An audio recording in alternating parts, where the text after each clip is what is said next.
bitch. Oh, excuse you? Baloney wash. I'm annoyed.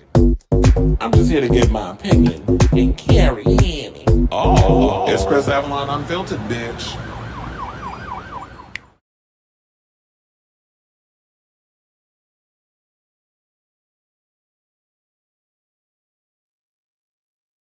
Yo, welcome and happy Thursday. It's your boy Chris Avalon, and welcome to a brand new episode of Chris Avalon Unfiltered, a show we basically talk about all things going on in celebrity news, pop culture, hot topics, all that good stuff. So if that's a show for you, definitely stick around because we got a lot of tea to spill today.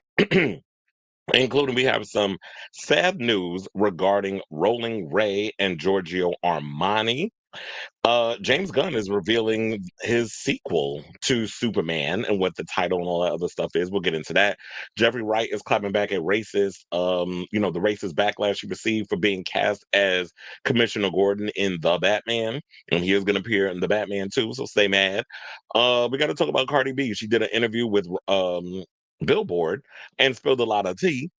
So on in one of them, there was a couple of the highlights, but the ones I want to stick with is, why she feel like she belongs in rap's big three alongside Nicki Minaj and Meg the Stallion. And she said that she was set up to be in, perform and headline the Super Bowl and turned it down.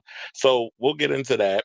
Chris Brown was addressing the Breezy Bowl blowback after fans showed up at his show and the tickets disappeared as they showed up to the ticket takers.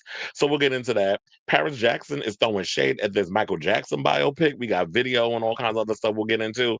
Lady Gaga had to cancel, speaking of concerts, had to cancel her Miami concert last night and is begging the Little Monsters for forgiveness. Julia Garner is sharing an update on playing Madonna in the upcoming long overdue biopic. And we got some Drag Race UK news because the list of guest judges who's going to be on the show has officially come out. So before we get to those topics, if you can please do me a solid and hit that like button. If you're new to the channel, hit that subscribe button. Also be sure to smash that notification bell so that way you know when we go live with a brand new episode of Chris Avalon Unfiltered. After the show, I will be putting in timestamps for those who want to come in and watch the playback and don't get to watch the live, like sitting in kiki with us in the live. So that way you can just go into the description, click the timer, and whichever topic tickles your fancy. It's like I was good with the fancy for the past couple of days. Today I messed it up. Once I officially, 95% I say 97, get my whole voice situation back. Because y'all know I was on the struggle bus. I had no voice. And so all that good stuff. And then so yesterday I got to I was still celebrating the birthday. I went out to dinner, went to Outback Steakhouse with some family and friends, had a great time. The people who found out my birthday did the whole thing. I was like, you told them it was my birthday now, didn't you? So yeah, it was a whole situation. It was fun. Food is expensive in there. It's like $35 to $40 a plate. But the food was good though. And the drinks. So and I went out to Westbury, Old Country Road in Westbury, Long Island, because I told you I live close to Long Island. So I was out there just having a good old time and all that good stuff. So yeah, still celebrating the birthday week and all of that. All right, so y'all know what to do. Drop y'all say some stuff in the comments. I do see that we have a couple of people already in the building. Let me hit my banner. And yeah. Let's just get it out of the way. Unfortunately, we have some sad news. And unfortunately, I gagged because this morning I woke up, I'm like, wait a minute now. Bobby Lights had posted something about Rolling Ray, and I thought it was like, oh, why is he saying his boy died? Then all of a sudden I started seeing stuff popping up saying like his mother confirmed that Rolling Ray passed away. And I was like, what? So I gagged. I'm still gagging because I was not expecting Miss Purr herself, Rolling Ray, had passed away at the age of 28. And that's sad. And that what's even worse is that tomorrow would be his 29th birthday. Yep, Miss Mama's is a Virgo. I knew that because I remember there was something I was watching with him and he talked about what his sign was. I was like, now it makes sense why you messy. And not in like a bad way, just like how funny he is. He's got this larger than life personality. And that's what I liked about Roland Ray is that outside him wearing the wigs and the nails and all that other stuff, he was, and him being seen as a caricature, he did seem like in so many ways, and I know it might be a low bar to even put this in this situation, but he he had the gift of gab.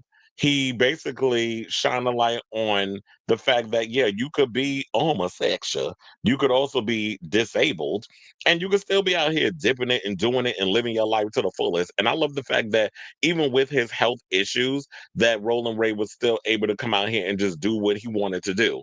So for those of you who are not familiar with Roland Ray, how I first came across him is that he appeared on an episode of MTV's Catfish Trolls back in 2018, where he was started doing like little wheelies and stuff, popping a wheelie in that wheelchair. That was everything. And then he popped up on shows such as like Divorce Court, and of course, even though child, I can't stand that channel and the mess that be on there, but I was living for this show, Bobby. I love you, Purr. That was over on the Zeus Network. So now after that, he's also a viral sensation, someone who's got a great personality, sharp humor, and popularized the term purr. So, a lot of times when he was told, he would always go that purr, and how he would, the way he always enunciated certain words used to make me cackle too. And so, yeah, that was like a big catchphrase amongst Gen Z.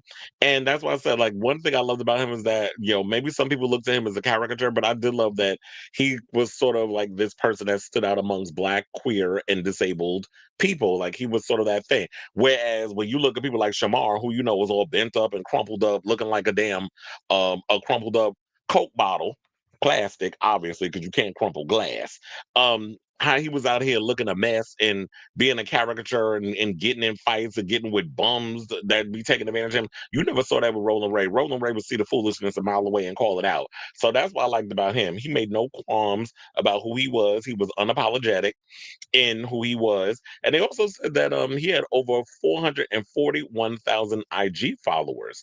So him being unapologetically authentic to who he was, I think is why he stood out amongst all these other girls that be all over social media looking a hot damn mess. So, um, in this article I came across, what was it? I think it was, what was it? Oh, Monica.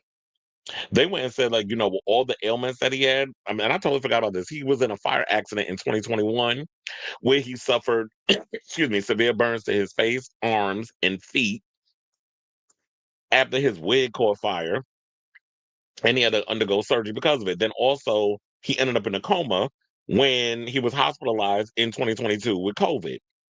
So when you get morons that be going on MSNBC or that stupid ass panel or CNN, whatever one of them, I don't even watch none of them. But I always, every time I turn around, I'm on Instagram, I'm seeing these stupid little panel discussions where they find the most ignorant of ignorant people. And you have these maggot, cultists who get invited on there because I guess they think it's good for ratings instead of like having real legitimate conversations with people. But y'all just want viral moments.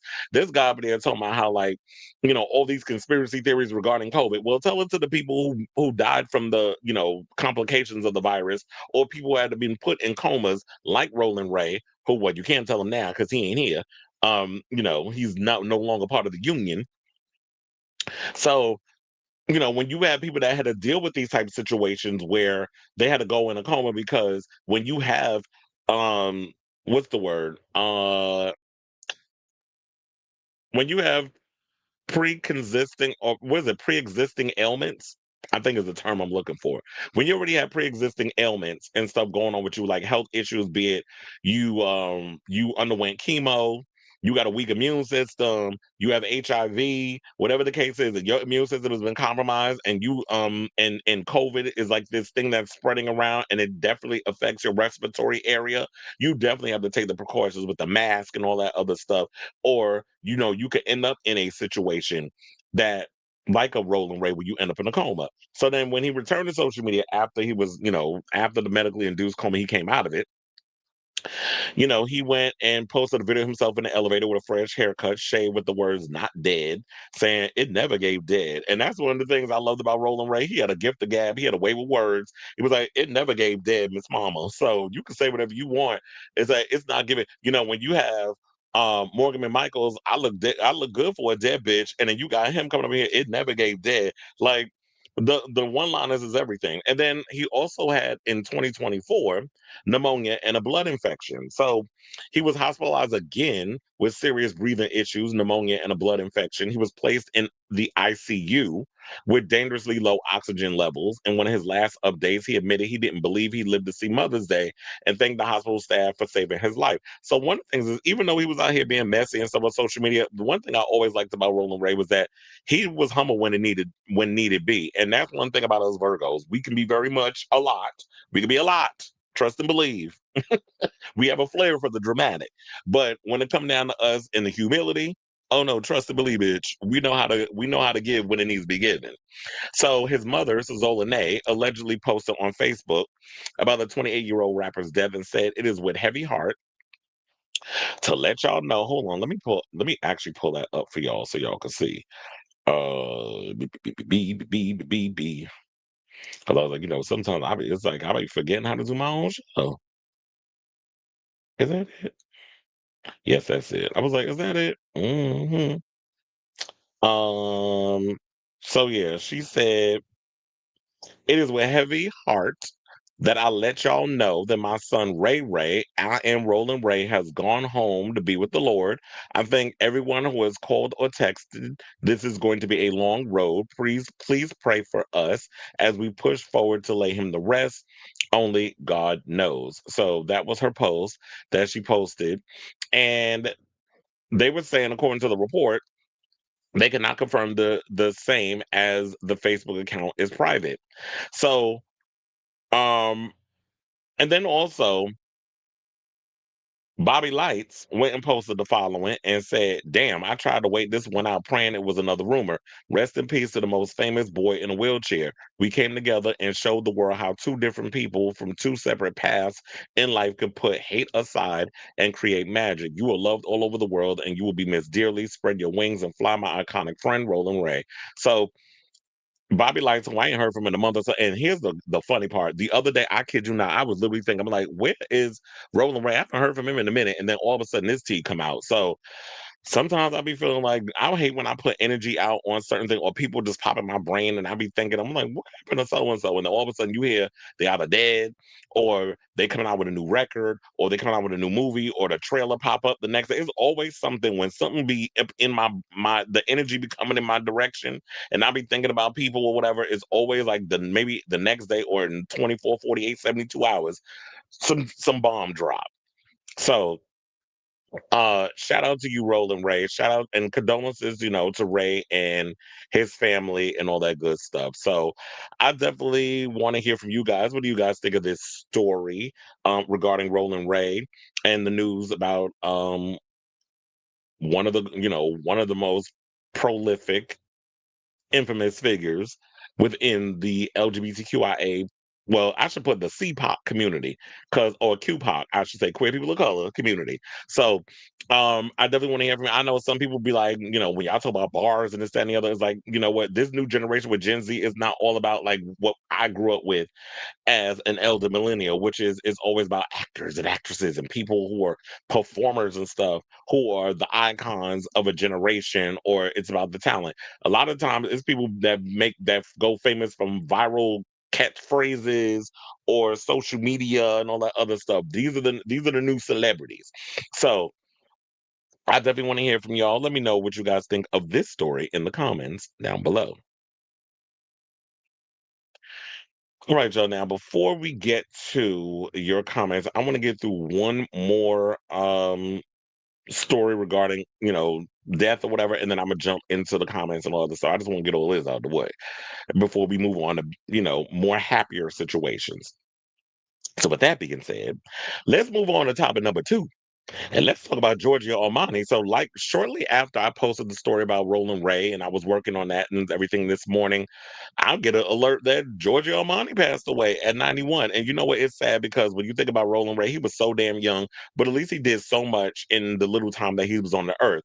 However, when we talk about Giorgio Armani is an icon within the fashion world. And 91 is definitely a good enough time to have been living on this earth, doing what need to be done in regards to making your mark in the world of fashion. So The Italian designer passed away peacefully in his home on Thursday, surrounded by his family. In a statement released today, the fashion designer announced his death with infinite sorrow. Or the fashion house, sorry. Armani died just weeks ahead of his planned 50th anniversary celebration, or a planned 50th anniversary celebration, set to take place at Milan Fashion Week. A spokesperson for the company added, "Today, with deep emotion, we feel the void left by the one who founded and nurtured this family with vision, passion, and dedication." Sidebar, it's New York Fashion Week about to come out. I just remembered about that. Like, literally, we talking about Milan Fashion Week. I'm like, damn, New York Fashion Week, I think kicks off next Thursday. It's for, look, child, the time be flying. I kinda miss doing New York Fashion Week. I need to get I need to start, fanning out and getting back in those situations because I miss going to the shows. Armani, had been a CEO and creative director up until his death and said in his last interview last weekend, "My greatest weakness is that I'm in control of everything." The self-confessed workaholic who was involved in every aspect of shows had previously revealed how his biggest regret in life is spending way too many hours working and not enough time with friends and family. "In this company, we've always felt like part of a family." This is what the Armani group said. Armani was synonymous with modern Italian style and elegance.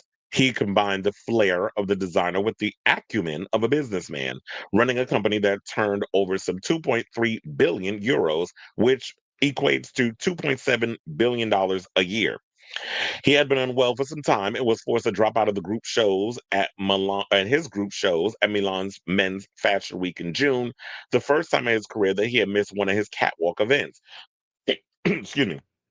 Known as Giorgio, King Giorgio, the designer, was known for overseeing every detail of his collection and every aspect of this business, from advertising to fixing models' hair as they head out onto the runway.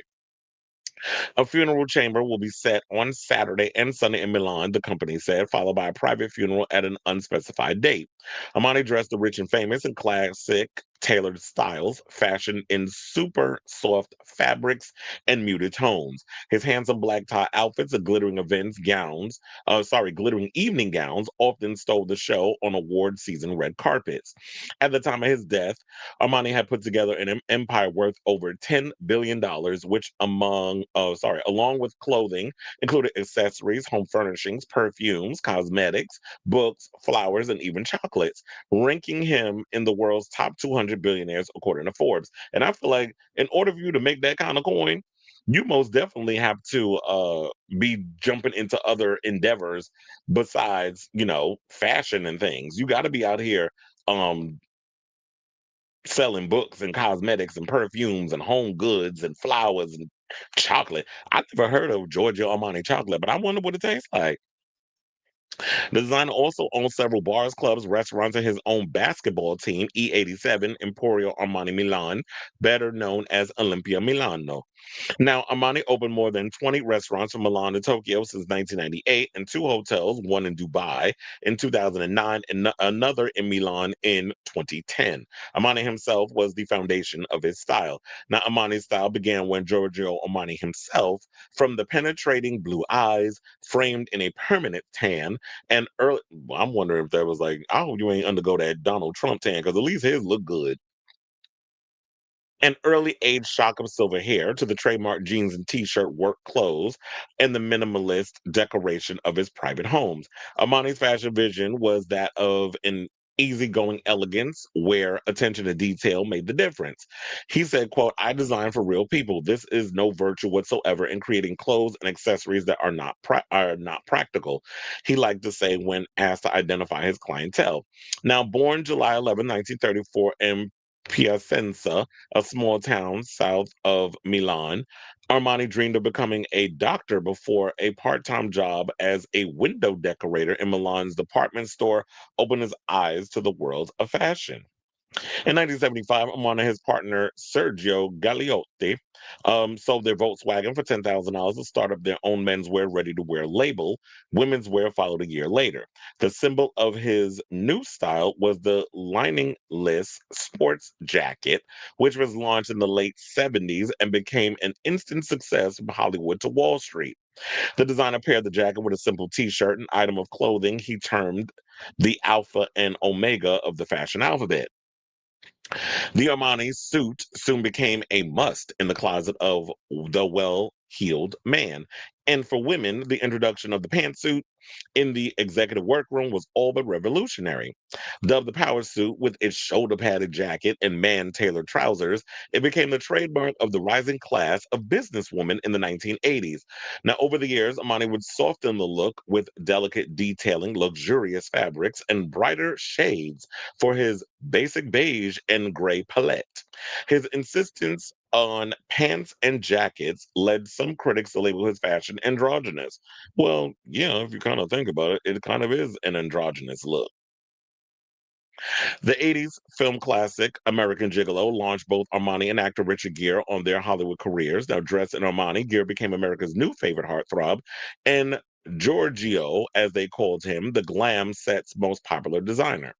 The Hollywood connection earned him wardrobe film credits in over 200 films, and in 2003, a place on Rodeo Drive's Walk of Fame.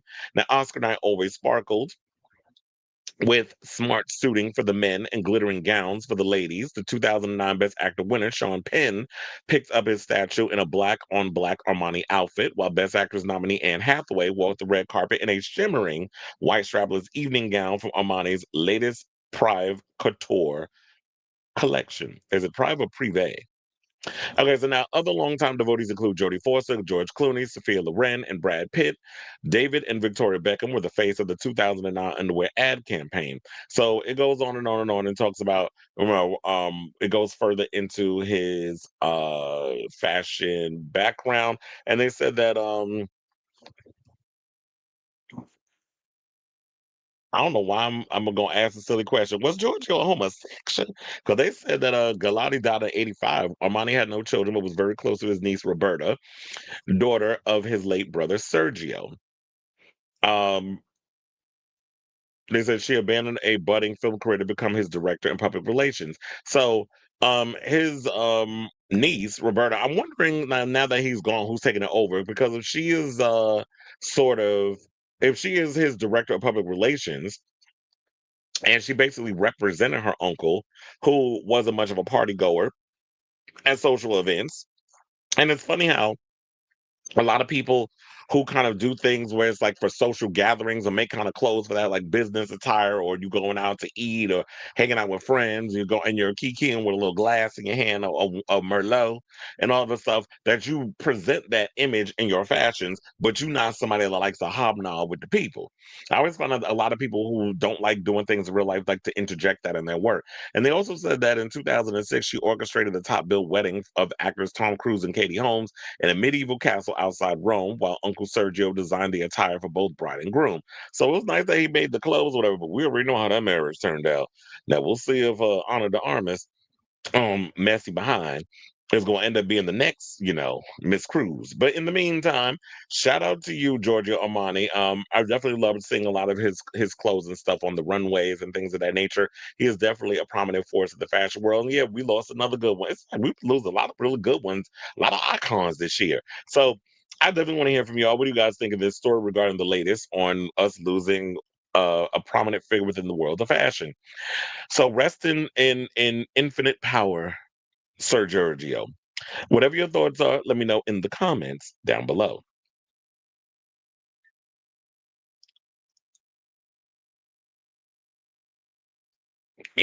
Magic Murray's in the building. Onyx is in the building. Oh, I'm not Uncle Chris today, Carl. He said he was so funny. His episode of The People's Court was hilarious. My hair will be giving rock the boat, change positions, Aaliyah, and look at her with okay. Child, that's funny you say that because I was watching something earlier, and the people, people, y'all are shady on social media. Somebody was talking about Saucy Santana and how he looked when he did that recent interview with Carlos King, and said he out here dressing and looking like Northwest. That was funny though. And you out here talking about Aaliyah. I just came back from the dead, and they told me you still ain't that girl. I said, "Roll away was a cackle." They say he was messy boots, and when I was still on Twitter, I remember the barbs turned on him because of something he said. He also tried to take Lotto to court over her terrible "It's Giving Bad Bitch" song. Well, you know, a lot of child quiet as a kid. We know a lot of these, girlies, these rappers and things take from us, take from the homosexuals and things of that nature. Like Lotto allegedly taken from Roland Ray, and allegedly with that I the drama, Cardi B taken from a RuPaul's Drag Race girl with one of her damn lines. He said, "Man, he rests in paradise with the Queen of Brooklyn." Okay. Sorry to hear Roland Ray pass. I just remember he was on Bobby I Love You Purr, was a 56-year-old disabled black man. As a 56-year-old disabled black man, I know about the different challenges after having a heart. That's what it says. Like your body don't recover the same when all that other stuff does.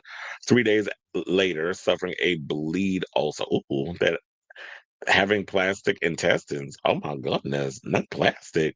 Placed in my stomach, 2 kidney operations with the right kidney removed. I understand the challenge. Okay, I'm glad you're still allowed to tell the tale. You said thanks for the address, but I was thinking maybe you didn't want something from the Rock and Roll Hall of Fame. Wait, what? What's going on? You said I was thinking maybe you didn't want something from the Rock and Roll Hall of Fame. Well, child, if you gift giving, bitch. Oh, you said Cardi B. Quiet as a cat because that music ain't doing what it need to be doing. Y'all gonna be mad when I talk about Cardi B, but I don't give a fuck. We a show. We spill tea. We talk real. I'm not sitting there sugarcoating because I'm worrying about fan bases. And this is somebody who actually is a fan of her and her music. But girl, this rollout is a mess. Um, Beyonce knows all about me. Oh yeah, that was funny. Beyonce has my number. Beyonce and me talk every now and then. She checks up on me when I was in the hospital. Beyonce was at my rescue like it was. Yeah, she is a mess. You said it makes me more sad that the news of his death came out. Child, yeah, it is. I could look. Yeah, I wasn't even gonna go there. I was like, okay, yeah, happy birthday, Beyonce. I told you I'm 2 days older than her, so it was a 15-month baby. Oh, you said you was a 15-month baby. Mm-mm. Mind your business. Anyway, I love y'all. Um, but anyway, let's move on, y'all.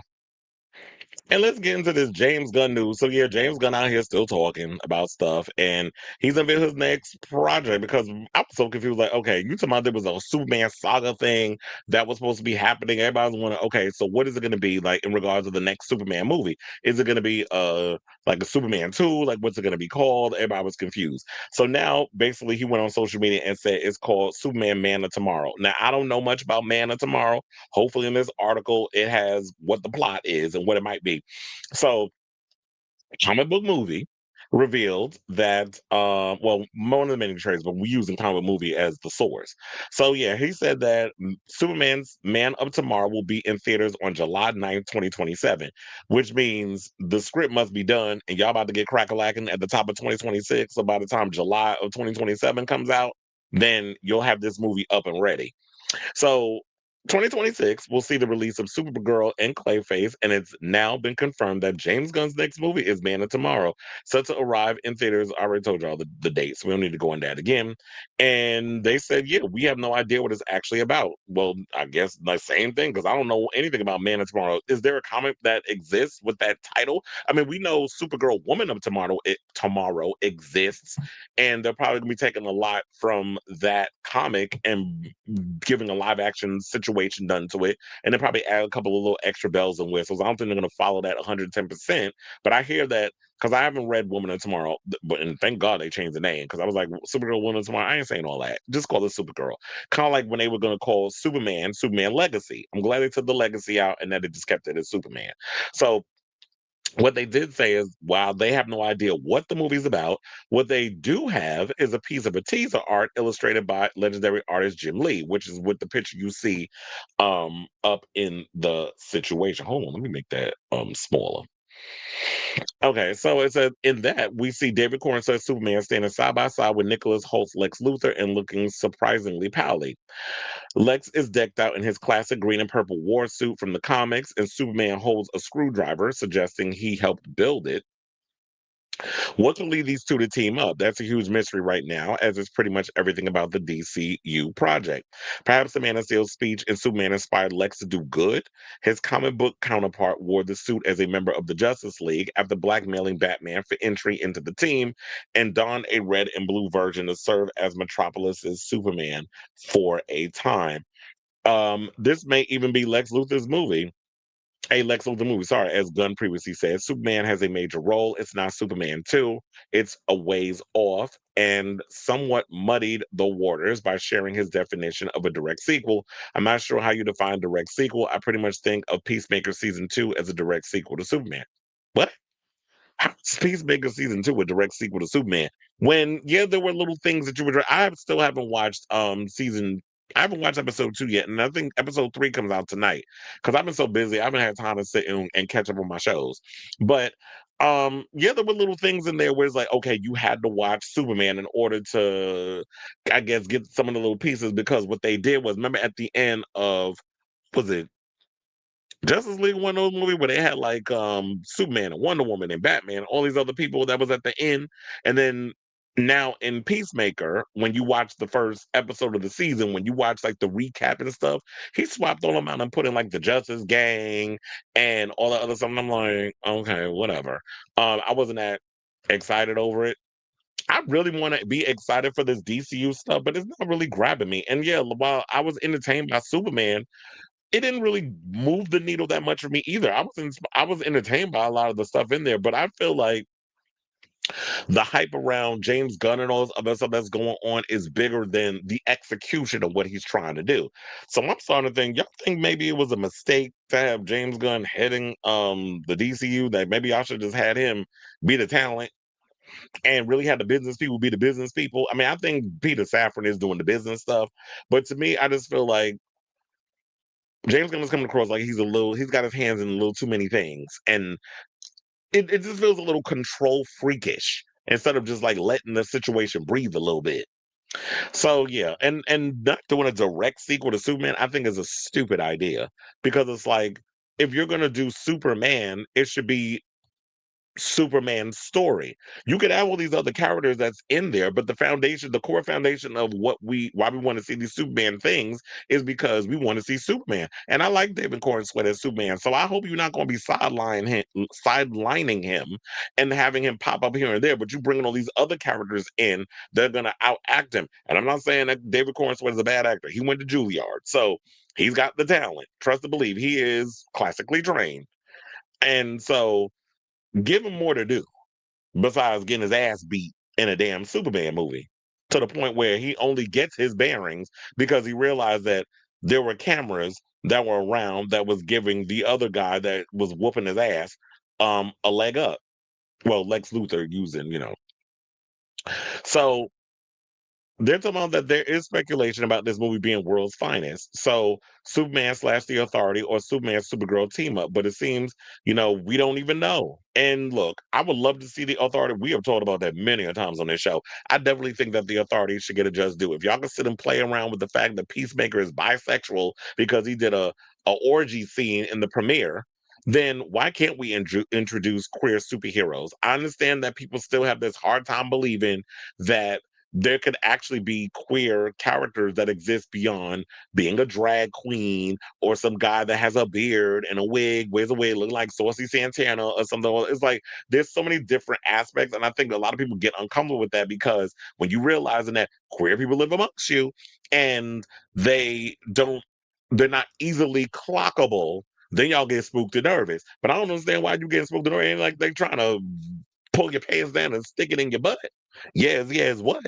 It's not like they're trying to do that. It's like they're going about their business. It just so happens and living their life and doing whatever and saving the world. It just so happens that they have same-sex attractions. And the minute we can try to normalize that on the screen and not make it like some big spectacle. I'm not saying that we gotta like hide and but we ain't all just out here hunching. There's a whole lot more to the queer community than us having sex. First of all, we was doing that all damn day. We didn't get no damn work done. How would they say the world? They busy fucking. So people need to get that preconceived notion or whatever out of their head and be open-minded to the fact that there is diversity in the world, whether you're a person of color, whether you're a queer person, whether you're a woman. So all you people that like to bitch and moan, that only want to see a certain type of character being told, y'all need to wake up and move on. And if not, keep your ass home and be bitter about it. And just miss out on the fact that the world is changing, but your bitter ass is still home just being mad over what? Because there's something out here that is making you uncomfortable. So um, like I said, I don't really know much about what this whole story is going to be about. Like we see the artwork, it is teasing in this situation. Let me see if I can go on um James Gunn's Instagram and see what the people are saying there. Maybe they can give a better idea. Well, one Gunverse said, James, whoa, this is a bombshell announcement. Gunverse put up some fire emojis. Another person said, yes, finally Lex Luthor donning the green merch, mech suit. Comic book says I was in a work meeting and I screamed. Yeah, so it's Aaron Pierre's in the comments too. Shout out to him. Um, then I see some peacemaker emojis. They said, would love to continue being a part of this. That is what Seattle's Beauty says. I don't know who that is.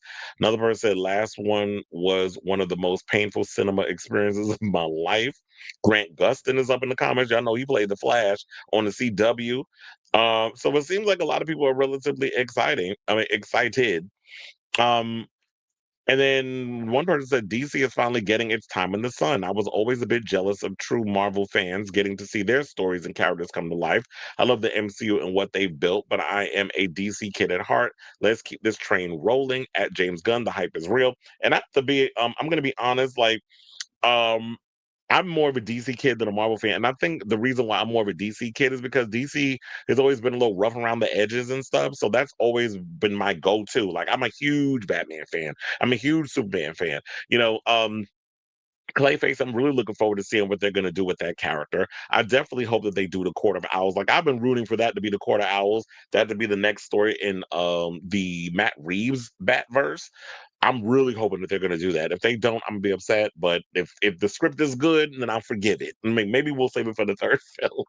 But you know, and I like I've always liked the characters that kind of teeter on the in the dark and twisted in a way that have kind of like that dark side of them. You don't really get that from Marvel. Marvel always kind of gave me shiny and frilly and colorful and all this stuff. And yeah, you get that from DC too. But I've always liked the fact that with DC, there were, you know, a lot of the characters were a little rough around the edges. And that to me felt a little more relatable than, you know, somebody like I was gonna say the Flash, but the Flash is DC. But I was thinking like Flash with the colors and stuff, or what we've kind of been getting from the MCU. So like I said, I don't really know much of what was going on. And I think the thing with James Gunn is he likes to keep us in the dark when it comes to stuff like and it's annoying. Stop making little announcements, but like it feels like you're giving me a handy J, and it's like you're egging me on, but then I'm ready to climax, and then it's like, oh no, I'm gonna edge it off. I'm gonna edge it a little bit more, and it's like, okay, I'm tired of the edge. We've been edging for like 10 hours already. Like my dick is gonna fall off. I know that's like the worst analogy or the craziest analogy, but look, that's all I can come up with on the top of my damn head. So I definitely want to hear from y'all. What do you guys think of this story regarding what James Gunn unveiling, unleashing and revealing the Man of Tomorrow as his next Superman project? If y'all happen to know way more than me about this whole story and what this entails, if definitely let me know in the comments because I definitely want to hear from you guys. So let me know what you guys think of this story in the comments down below.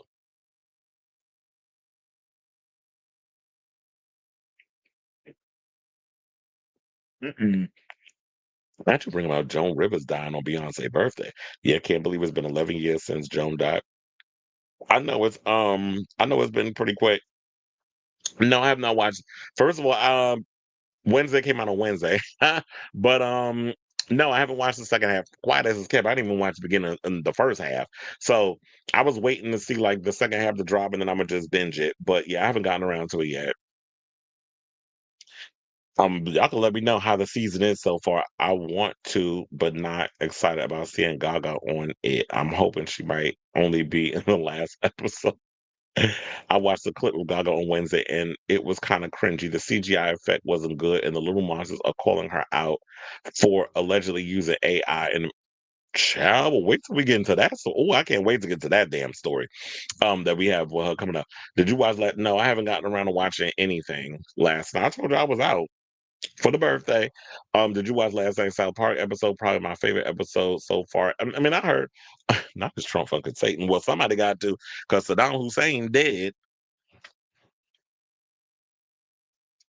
So we got to bring in the new wannabe dictator.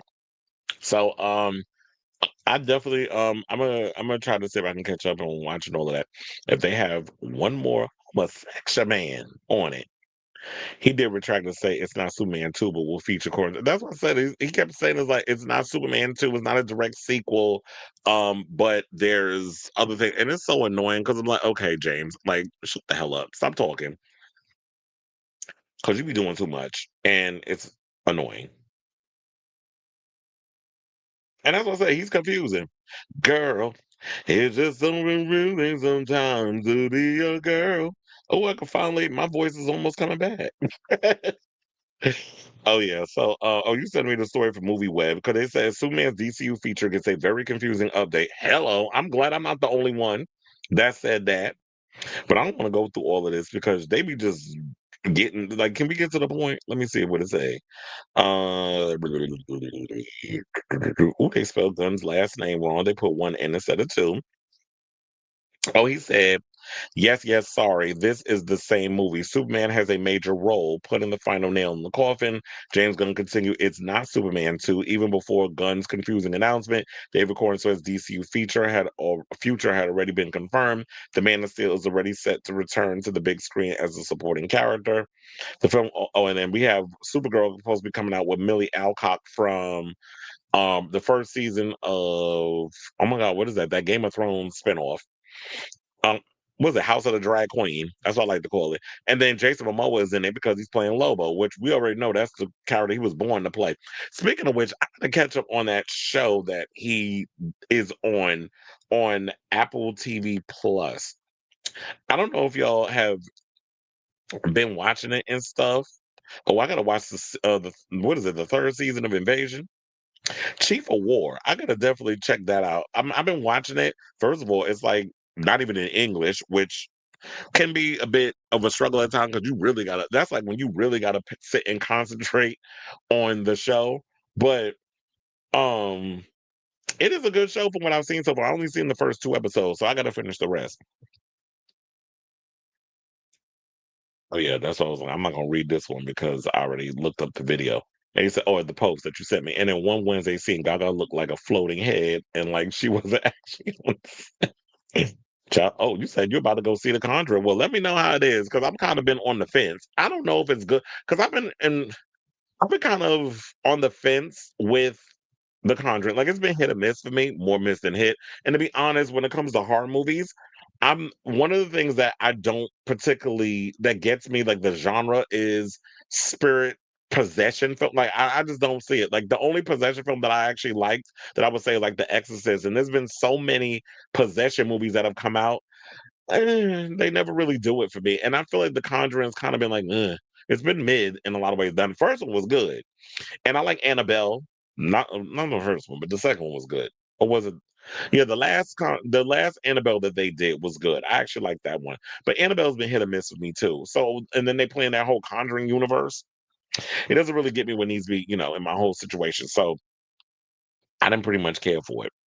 And you said, but let me know how it is because the rumors are swirling that Scream Seven's trailer is supposed to be showing before the movie. I don't think that's true. I think they're gonna push a little bit. Maybe we'll get it like towards the end of the month, possibly October. But I would think like this is around the time y'all need to stop dropping teasers for Scream Seven.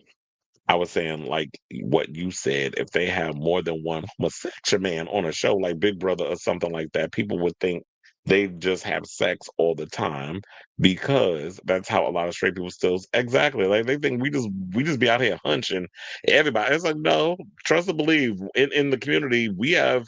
There's some of us that it's just like okay, we see people as just platonic friends. We don't sleep with like quiet as it's kept.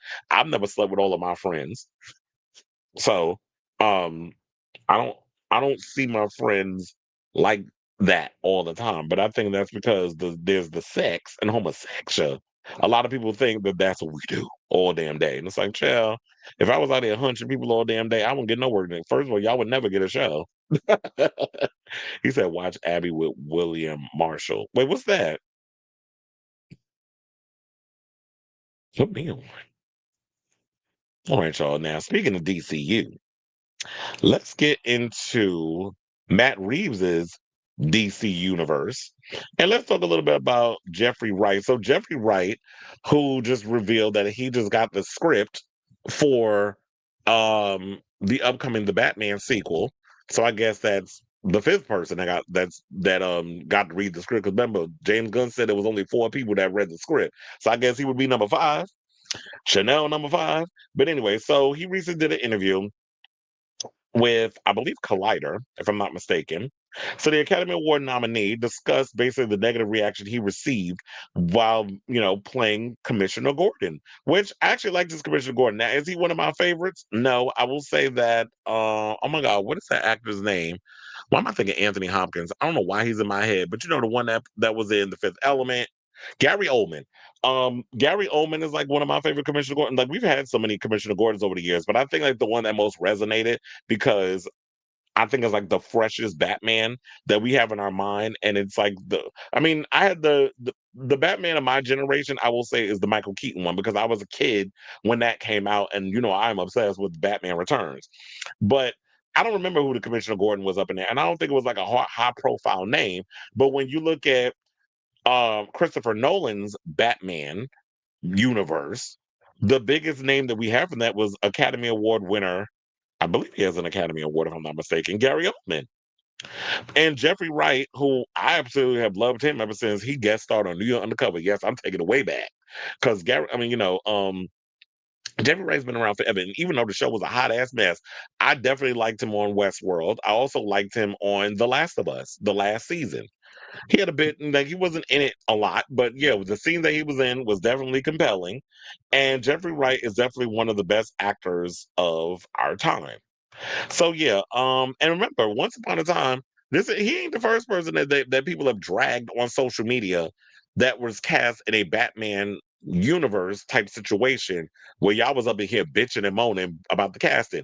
Michael Keaton, y'all didn't even want him as Batman because he was doing like he was doing a lot of comedies, like yeah, he was doing a lot of comedic movies, and then excuse me, when he was cast to be in something serious like Tim Burton's Batman, y'all gagged. But then when y'all saw him on the screen, oh, y'all was living. Same thing with Heath Ledger. A lot of people did not want Heath Ledger as the Joker. Heath Ledger got up there and ate, and everybody's still eating their words to this day because they didn't believe this kid that did 10 things I hate about you and doing these little teen movies or whatever could get up there and actually give you a compelling performance playing this twisted character of the Joker. And since then, nobody has been able to like be as compelling as a Joker on screen. Yeah, we got Jack Nicholson. That's so it's like Jack Nicholson and Heath Ledger, the only two that have really kind of brought something exciting and different to playing the Joker. Everybody else, we all had Barry Keoghan. It was whatever. We had Jared Leto. While he looked good, I liked the silver grills that he had in his mouth and all that other stuff, but it wasn't giving. But the overall look of the Joker, I liked.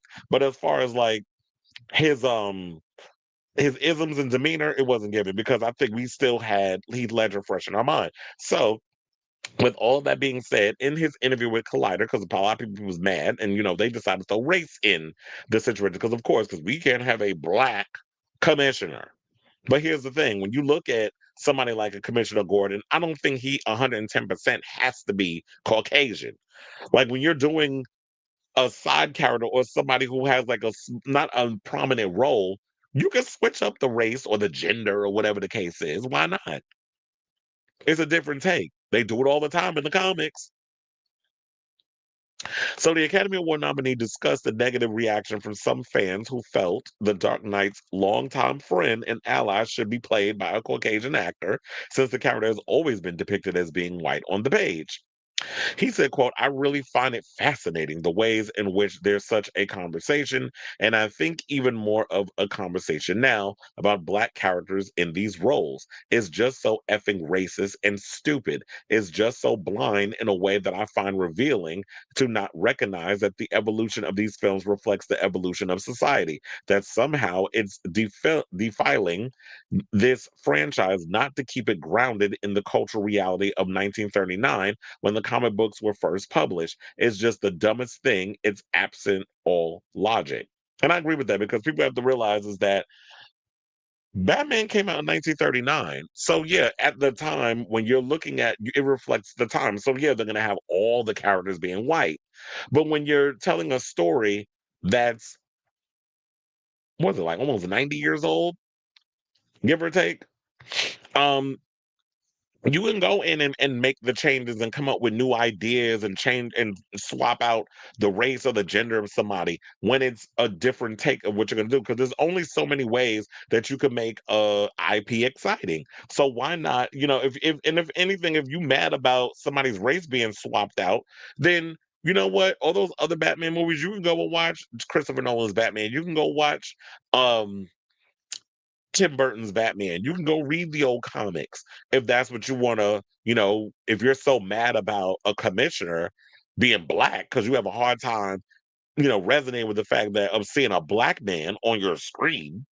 And this is what I said that crap about Snoop Dogg, where y'all was up there talking about, with him in the homosexual stuff. They said, "Well, I gotta sit and explain gay this and then this up in a cartoon, whatever the case." The same thing white people be feeling when Commissioner Gordon, and it's a perfect example, Commissioner Gordon being black, and some racist sitting there watching this damn movie, and the little boy like, "Paw Paw, why I gotta? I mean, since when is Commissioner Gordon black?" Oh shit! Now I gotta sit and explain this to my child. Yeah, same thing. I know a lot of people. And you're gonna make me crazy. Oh, you reaching? No, I'm not reaching. Discrimination is discrimination, whether it's about sex, sexual orientation, gender, or race. Bigotry is bigotry. And if you too obtuse to understand that, then I'm sorry, I can't help you. You just slow as fuck. So he also noted one of the reasons Batman has endured such a pivotal part in pop culture for some many years is because he was created to be open-ended, allowing for various different interpretations of the character in his world. And it's like, yeah, that's why I was like, when you look at Tim Burton's Gotham City, when you look at Matt Reeves's Gotham City, when you look at Christopher Nolan's Gotham City, all of them are vastly different. So I like the fact that it's open ended and you could tell different interpretations of this world. Or even down to the point, the Snyderverse is Batman. That too. So he said, I feel that I own these stories as much as anyone, perhaps now because I'm part of them. I have the most skin in the game. Batman creators Bob Kane and Bill Finger are two Jewish guys up in the Bronx, imagining heroes and villains in a city that looked like the city around them at the time. But I think what they imagined was open ended. I think that the success and the longevity of these stories and characters are owning to the openness of their imaginations of what they created. And it's funny enough that when you say, like, yeah, the Batman creators grew up in the Bronx, so, and people wonder why Gotham City always reminds them a bit of when you look at it, it looks like New York. It's because they grew up in New York. So, yeah, it has that metropolistic vibe because that's where they grew up. And so I forget when they're gonna start working on the Batman. I do know it's coming out what, 2027? And then I believe that the Penguin's supposed to be getting a new season and all other stuff too. So shout out to Jeffrey Wright. I'm definitely looking forward to ooh, I'm definitely looking forward to this movie and everything when it's finally in the can and when we can finally see it because it's been far too damn long since we've been able to get to see this movie. And I definitely loved Robert Pattinson. That's another one too, perfect example.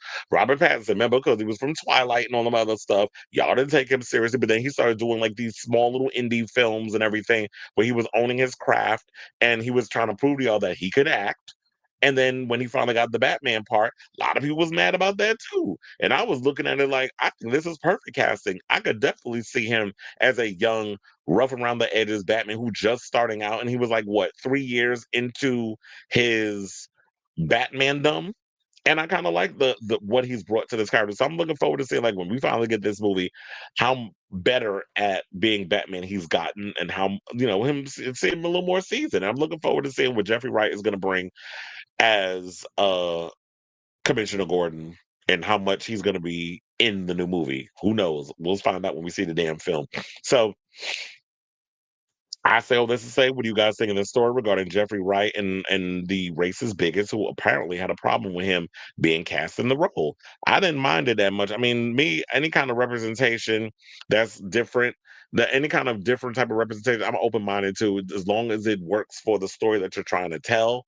I don't get too hung up on race and gender and things in films. I'm just like, a lot of gender, a lot of women, a lot of people of color, a lot of queer people underrepresented in mainstream cinema as it is. So any kind of representation is a win for me, as long as it works within the story that the filmmaker and the screenwriters and everything is trying to tell. So I just wish everybody else was a little more open minded, like just as open minded as I am. So I definitely want to hear from y'all. Let me know what your thoughts on this story in the comments down below. Jesus, I used to love me some Xena. And even though he's problematic now, Hercules. It's funny. I was watching the new Red Sonja movie. I rented it off Prime Video for like $10. But Red Sonja, I was watching it. It's not a good movie. It's entertaining. There's some stuff in it, like the action sequences, the costuming, everything. And I like swords and horses and period piece like type stuff. And she was kind of, and there was certain scenes I'm like, okay, you give me kind of like that Xena warrior princess vibe, especially towards the third act. Um, she was definitely giving me that and a lot of that. So I think that's why I kind of like the movie as well, because it was reminding me of like Xena that I grew up watching. And even though they had a limited budget, that show gave, and I live for it. I kind of wish we had more shows that was kind of giving that, but the times they are changing, and have changed. All right, y'all. So now let's move on. And let's talk about Cardi B, who recently did an interview with Billboard, spilling a lot of tea. I mean, oh wait, I didn't even realize she also did. Oh yeah, she was talking about a lot of stuff. She talks about am I the drama, politics, Stefan Diggs, romance. I didn't know that she did a Billboard interview that was on YouTube, but I just opened that now. So, and I ain't gonna watch that. I'm gonna watch that later. But yeah, she was talking about a lot of things. One, she talked about you know, headlining the Super Bowl. And with that, I was like, um, if I necessarily 110% believe that she was going to headline the Super Bowl. One of my friends, I was having a conversation with somebody, and they said that they believed that it was around the time when she and Bruno Mars had that song, and I guess they were kind of going to do her like they did Britney Spears and the Backstreet Boys and NSYNC, or was it just NSYNC and Britney Spears and Aerosmith? Remember when they brought like a trot out a couple of people so that way they could um have them come out just for a moment just to do their little rap and then get off the stage. I think that's what they were talking about, because I'm sitting there looking at Cardi. I'm like, girl, you ain't got enough songs to be up there headlining a Super Bowl halftime. So I don't know if I'm 110% believing that there was a T, but she said it, so let's go along with it. So she said, I got asked to do the Super Bowl and I denied it. This is what she said in her cover interview. She said, I feel like soon if I get to do it, I'm gonna have more hits. um, I'm going to be more experienced and I'm going to eat that up. Now, when asked whether another opportunity to do the halftime show was something she sees in her future, she said, of course. Now, while Cardi is one of the most famous rappers working today, she has released only one album, Invasion of Privacy, which dropped back in 2018. And mind you, it's 2025. The long way to follow Am I the Drama is due out next week. No, no, wait. Is it next week? Oh wait, I just realized I ain't changed my calendar. I still got it on August. It comes out on the 19th. So now she declined to share any details about possible features, saying that you just got to listen to the record. She did, however, explain further why she decided to include the singles Whopping Up that came out in 2020 and 2021. She said, because my fans asked for it. My fans always be like, bitch, you better not leave them off the album. My fans do not stop reminding me of the fact that I didn't submit WAP for the Grammys. I'm not always going to submit my music to the Grammys. But on top of that, people are crying about that, like, oh, it's about numbers. Those two records are not going to count for the first week numbers, which everybody cares about. So what's the issue? Wait, am we supposed to actually sit here and actually believe that um oh, I included it because the fans demanded it? I don't believe that not one damn second that the fans was out here being like, oh, I want to we got to add old songs that you put out like 5 years ago on a new CD, like, I mean, or new CD on a digital download. Make that make sense. It's the same thing with Gaga adding songs that was on different editions of the Mayhem album. All of a sudden now she adding that to the Mayhem album because she got that Dead Dance song out. And it's like, girl, please, we're in, like, you gonna give us a deluxe edition or not? And or you're trying to be slick so that those numbers can go up, kind of like with Taylor Swift and them damn bundles. Well, I'm gonna keep putting out different versions of the vinyl and different versions of the streaming covers and stuff, so y'all can have all that, and they count for the streams, which I think is a bunch of BS. Either you give me one cover with all the songs that you're gonna put on there, and that's gonna count, but you're not gonna put out 8 different versions just so that way you can cook the books, and so that way you can jump ahead and get those big numbers. Like, I feel like it's just a big old scamming type situation, and people just, they just go in and go along with it because it's these big, these big celebrities. And so nobody wants to question it. So now in regards to the whole Super Bowl halftime thing, I actually would like to see her do the Super Bowl halftime. But yeah, girl, you need way more songs than the ones you got now in order for you to be able to do that. Because I don't think you could just do a 15-minute Super Bowl halftime set over like 4 or 5 songs. Like, make that make sense. Or maybe some people could be like, yeah, they could squeeze that in. And to me, it's like we haven't really seen Cardi out here really give a show on the level of like what is expected from a Super Bowl halftime performance. Like, when you look at Super Bowl halftime, you think of Madonna, you think of Gaga's performance, you think of Katy Perry. Whether you feel regardless of how you feel about Katy Perry, she gave with the performance. Beyonce, when she's performed the past couple of times, so they want that, and even Rihanna, with her being pregnant and her low energy having behind when she get up there doing the bare minimum, but y'all ate it up. Y'all was living for it. So that's what they want. They want that top level, top notch performance and stuff when you getting up there and you're gonna perform. So that's what she gotta give. And no shade, but a lot of these songs that you've been dropping as of late off this Am I the Drama, girl, them songs is not giving. I'm hoping that maybe you got some more in the arsenal, but right now I'm not all that impressed. Now, but yeah, I don't know if I 110% believe the fact that the whole thing regarding the whole Super Bowl thing. But now I know some people are like, well, with her having an album coming out now, do y'all think that she should do the 2026 Super Bowl? No. I think that is being reserved for Taylor Swift, because some people's like, oh, well, Taylor Swift said that she would never do the Super Bowl. Blah, blah, blah, blah, blah. I said, she said the only, I guess, and I'm paraphrasing, but she said that she would do the Super Bowl if she get her masters. She got the masters. So if she got the masters, that means she could do the Super Bowl. And plus, with this new album coming out with Shellback and Max Martin behind the helm, it's giving Shake It Off to Ease. We haven't heard a lot of the music. It's giving that fun pop situation. That's definitely, I'm sure there's a lot of those songs that are perfect for an arena setting, or a stadium setting, because when you're playing football, it's in a stadium. So I could definitely see Taylor Swift turning out, and I know people think she mediocre, she this, she that, but she is one of the biggest stars out here right now. And I do think that it's time y'all bring her in instead of some of these mid people. And I love me some Kendrick, but Kendrick didn't really give me what needed to be given in regard to the situation. He also talked to she also talked about somebody had, I guess, like, somebody effed her man, but she didn't want to tell us who it was. Because it was asked, what do you think people are fascinated? Wait, why do you think people are fascinated with women MCs feuding? Is there a world where everyone can coexist peacefully, or does the game thrive off competition? She said, no lie, these bitches be catty. You can't prevent a B from being shady. That's a fact. Sometimes B words want to see what you're about. She cursed too goddamn much. And it's funny, I say that and I say goddamn. They want to test you and they want to test your gangster. A lot of these B words will come in this game and feel like they can challenge you. Some Bs like to die young. In this game, you need to really know who you're challenging. And then she brings the whole Nicki Minaj situation, which her being included as part of the big three.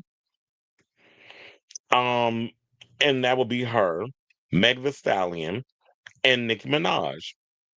And saying that why she deserved to be, but then I got the clip, and I'm gonna play it for y'all if you haven't seen it. Shout out to Twitter. So yeah, we're gonna go and hold on because I was like, I gotta make sure it comes up. Okay, I got it. So we got the clip.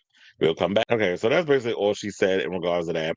And I guess she's saying that she belongs in that triple trifecta situation because of how hard she works. And nobody's denying the fact that she works hard. But me, when I look at somebody like a Cardi B, I'm always thinking about, okay, when I'll say in general, when I'm thinking of rap, I'm thinking about lyricism and cadence. I don't feel like she has that because when you're looking at people like Meg Thee Stallion, who since Invasion of Privacy, Meg Thee Stallion has released a multitude of albums. Nicki Minaj was still putting out albums, did 2 tours of the Pink Friday Part 29, because she don't never come up with no other title outside Pink Friday. I mean, girl, I need you to come up with like get a little more creative with the thing outside the Pink Friday mess.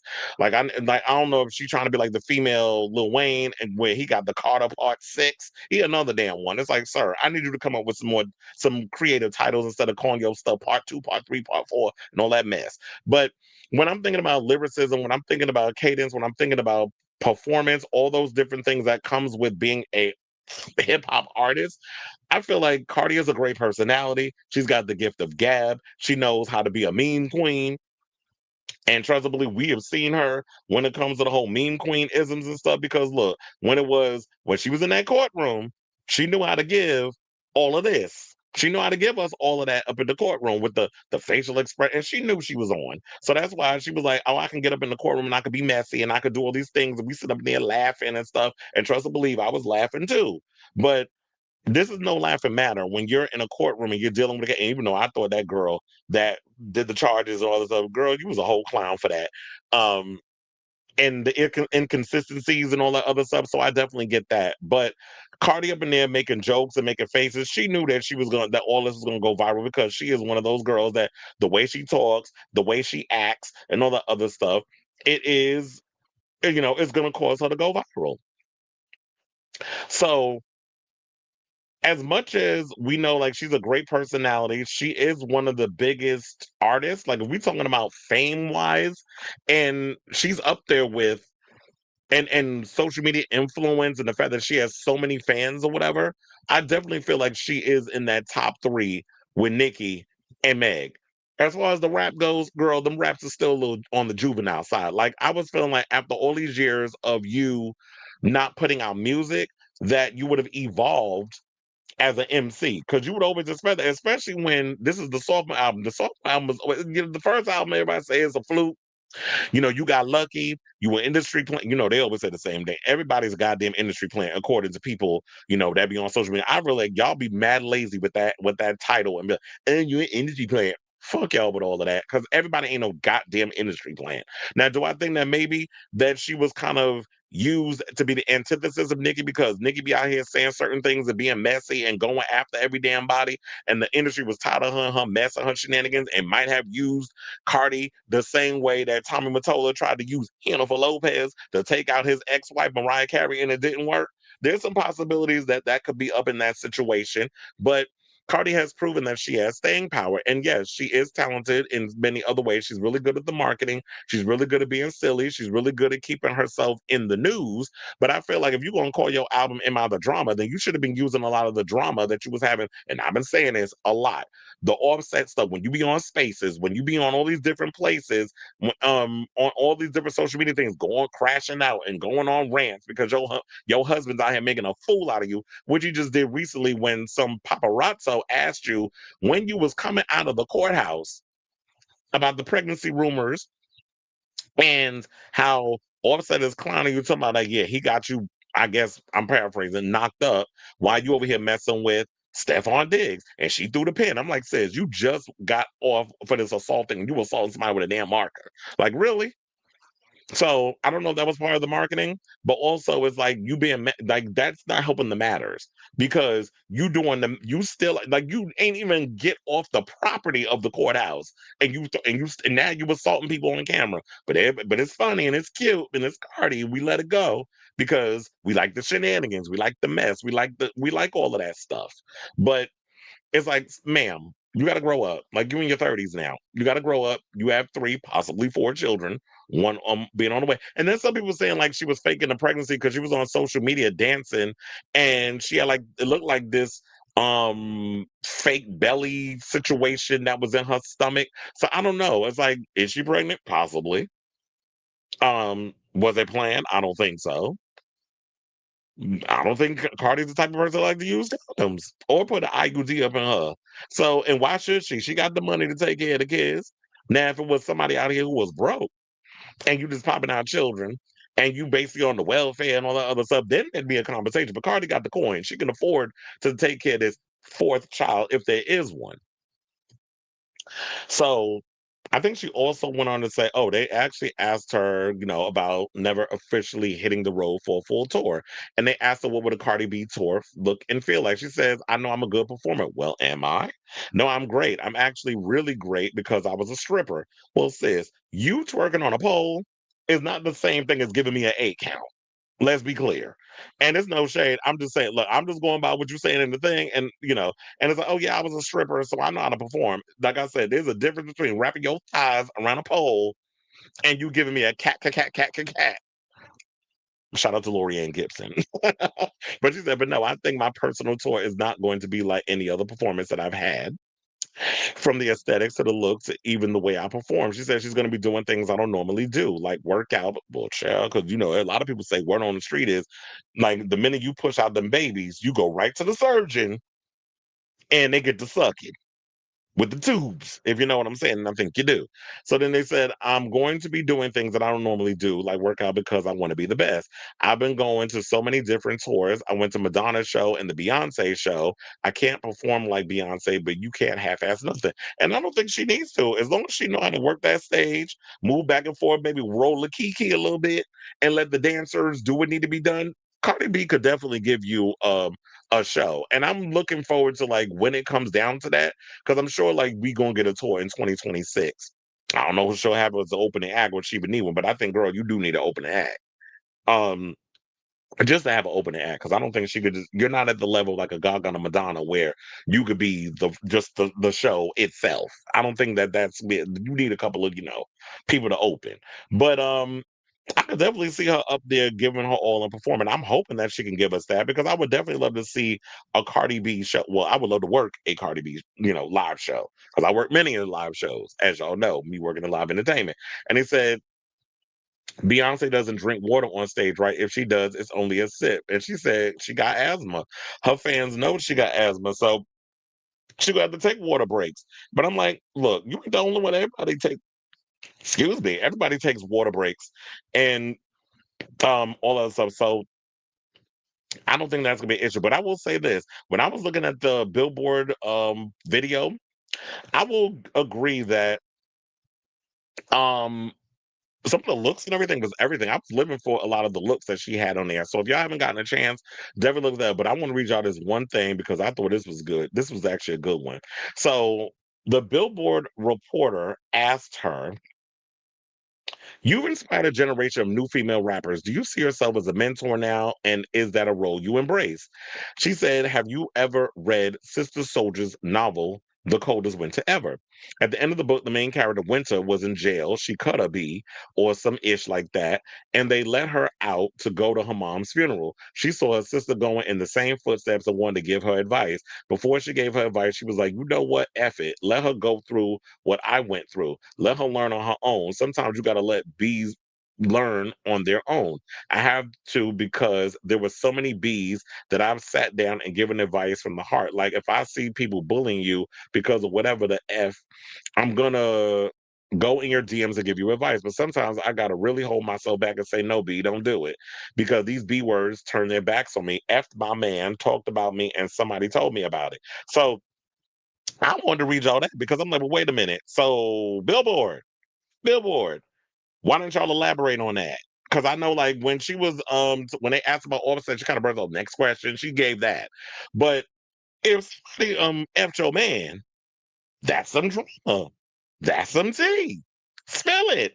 I want to know what it is because I do agree with her on that. Like I understand, like some people were like, you want to be that auntie and you want to offer a little bit of advice or whatever the case is, and I totally agree with that. Like I'll give you advice if you want it, if somebody who's been around long enough.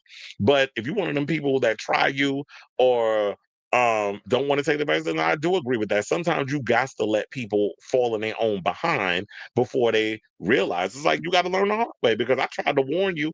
I've been there where you going. But if you don't want the advice, then okay, then I'm gonna just sit back, put up eat with my popcorn, put the shades on, get in the recliner, and just watch the show. Let the silent show begin. Hurry, hurry, step right on in. That's what I'm gonna be doing. So, there's so much more I want to get, but yeah, but I would just want to read y'all that last one because I was like, but wait a minute now. So, who was out here hunching? That gave Faith fuck my husband. That's what that gave right now with that whole situation. Y'all know soul food. Faith was a mess, man. But it's like, yeah, I was like, first of all, I want you to spill the tea, but then quiet as this kept, who didn't have sex with all said. Y'all already know that man go around giving nothing but community dick. And that's what you married. But I'm glad you learned your lesson and you moved on. Or so we hope. Because if she is running out here pregnant with baby number 4 and all of a sudden out here claiming it's his, he said it's your child and it really messed me up. If it's giving all of that, I want to know what the tea is. So yeah, I know that was a lot, but it was like, yeah, well, we're gonna be sitting here talking about Cardi B. I had to break down the majority of all the juicy bits and stuff from the Billboard interview. So I want to ask y'all: have you read the interview? What'd you think of the interview? Do you feel like she gave, or it was just a bunch of damn word salad? So, and do you think that she does belong in rap's big three? Like I'm talking about, if we talking about like rap skills, cadence, like all of that, all the things that come with being a rapper and an artist and get up on that stage and really giving a show and lyrics and stuff. Because I always feel like when you listen to music, for my first album, I need to evolve and give y'all something. I'm gonna give you still some of those isms that I gave y'all with the first album that y'all like, but I also want to show that I'm versatile, that I'm matured, that I'm not giving y'all the same thing that y'all got from the previous record. Hence why I think she put whopping up on that damn album, on the new album. So let me know what you guys think of this story in the comments down below.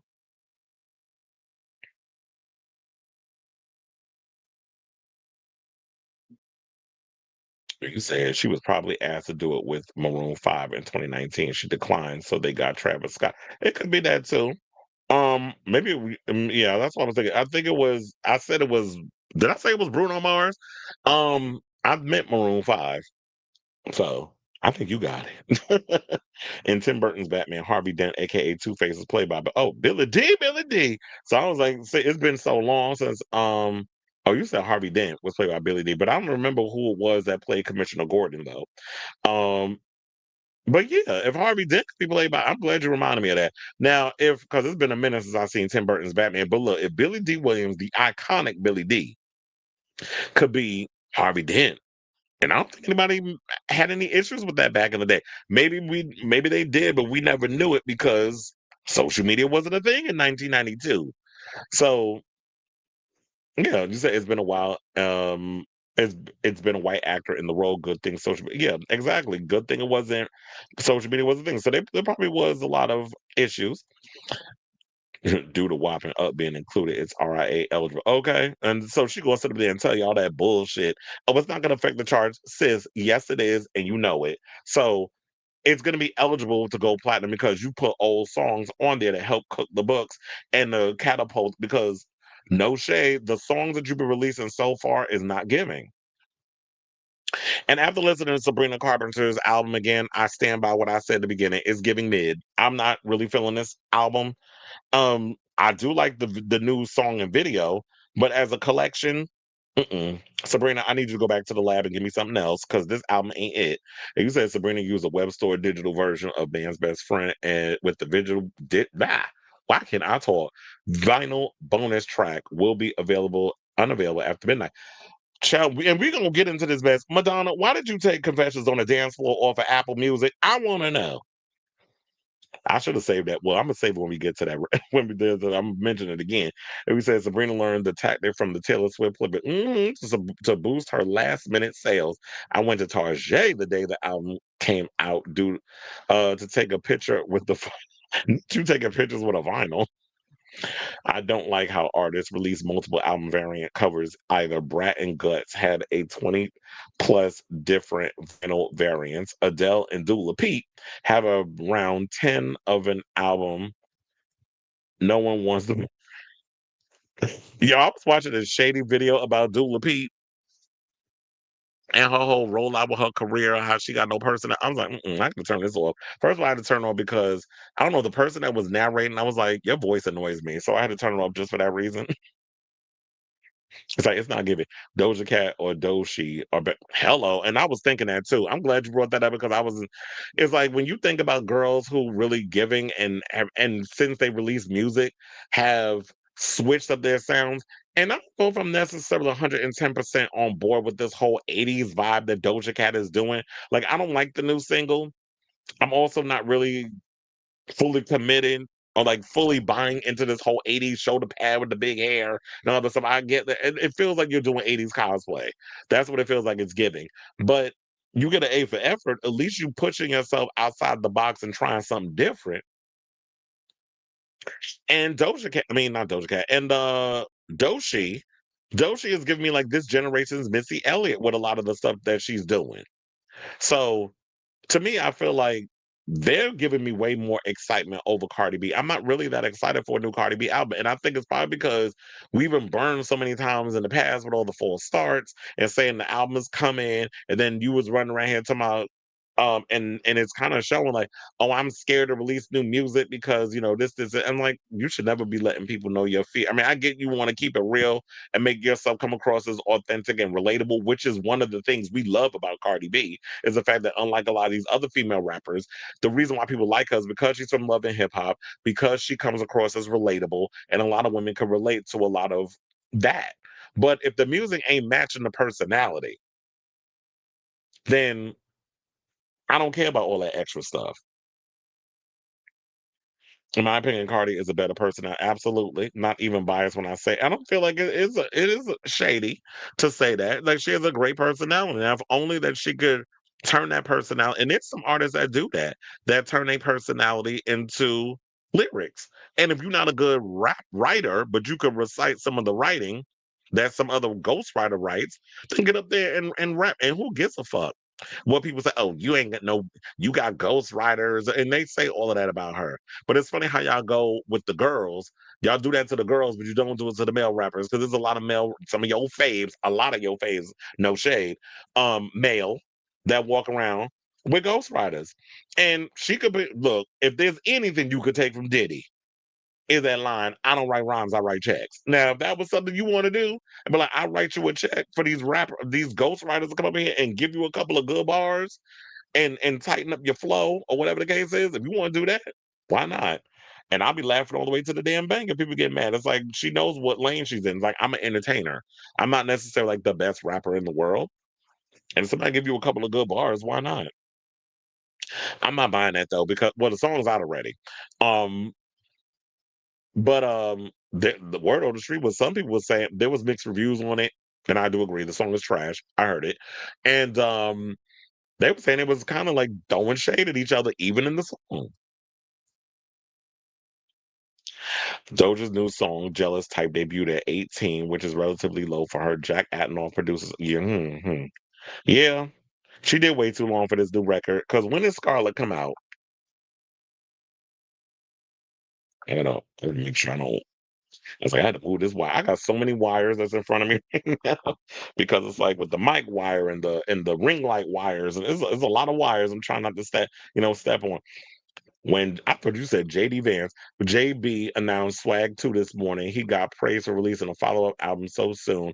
But when it's a woman, like exactly, because to me, I do agree with you. It's hypocritical that Swag just came out like what, 2 weeks ago? And already he releases a deluxe edition and y'all are just all kiki and happy about it. But Sabrina Carpenter releases a new album a year after her last album did successful, and she's trying to just ride the wave. Although I feel like if the music ain't given, then don't just rush something out for the sake of rushing it out. I need quality. Don't just give me quantity. Because you striking while the iron is hot, and you want more material to perform on tour because you tired of these other songs you got that you perform in. But if the inspiration is in, you want to come. It's kind of like with Ava Max. Ava Max already working on her new album, and Don't Click Play didn't do all that well on the charts, and she's fine with it because she's like, I'm going right back in the studio in September. It's September, and she's putting out new music. And she said it may be attached to the deluxe edition, which I'm here for. Give me more songs. Well, it's there. 2 years is not bad. They said Scarlett came out at the end of September in 2023. Her new album comes out on the 22nd. Um, yeah, so it was like September 2 years ago. That sounds about right. I mean, usually people take 2 years to release a record. Swag 2 was supposed to be a brand new album of pop leaning songs. Oh, okay. Well, we'll see. But yeah, I do find it, like you said, hypocritical that y'all get mad at the girls for releasing a lot of music, but not the dudes. It's like y'all should have that same energy for everybody. They're like, damn, I didn't even get through the whole record yet, and already y'all releasing new stuff. But anyway, y'all, let's get back into the show. And let's talk about Chris Brown because apparently, he's getting some backlash over the whole seat situation that happened at the Breezy Bowl. So, for those of you not familiar with what had happened, there was a show that he was supposed to be performing, and people showed up to what was it? They said it was a Labor Day weekend party. I mean show at Truist Park, and it turned into a nightmare for the Breezy fans because people went and got on the line and was trying to scan their tickets to get in. And then when they went to scan it, went, no, ma'am. The VIP seats, the floors, the VIP section, the floor seats, a lot of the seats that people bought didn't exist. And then they got replaced with new stubs, new lines, and a whole lot of frustration. Now, for those of you who are not aware of what had happened, there was a glitch in the Matrix over the weekend because as somebody who I told y'all I work in live entertainment, um, there was ticket issues the whole weekend. I think like SeatGeek got hacked. I think Ticketmaster, a lot of them they got hacked over the weekend. So when like for example, working at City Field, a lot of people pull up their tickets. It was like one woman showed me because I had a seating issue with my section and I was in the Clover Club when I was working. So and that's like a little fancy section and everything where a lot of people with coins come up in there. So one of the tickets that there was like a there was like a couple that came in, a guy and a girl came in, showed me tickets. They literally their seats matched the same seats that a group of four had in that row. She was like, I got the whole row, whatever. And they showed me duplicates. Like literally it was showing two of everything. Um, and so I went and I had to call somebody and say what happened. But luckily, there was a section that I had that didn't have any that had available seats. Nobody had bought the back row, whatever. So I just sat them there and they were telling me that somebody was telling them they got to go and purchase new tickets. And I'm like, why would they tell you to purchase new tickets if you already have tickets for the whole situation? So a lot of what they were being told, they were saying that they were being told 50 million things from 50 different people. I'm exaggerating, but still, there was just a lot going on. And so long story short, with the whole thing going on with the tickets, whatever, there was like pull up the ballpark app. Apparently the ballpark app wasn't opening. I guess it was like, okay, refresh and try to open it again. It was still some drama. So I was just like, forget it. Y'all could just stay here. Luckily, nobody came for those seats. I put them in, but it worked out for me. So it was like less stress on my end. So Chris Brown had the same type of situation that went on, and I don't know if it was ever resolved. But he took to social media, of course, in the stories, because that's what a lot of y'all like to do. Y'all like to throw shit up in the damn stories because the last 24 hours, and then y'all can move on from the situation. So he said, Team Breezy, I see y'all reviews about the difficulty at some venues with the parking, seating, etc.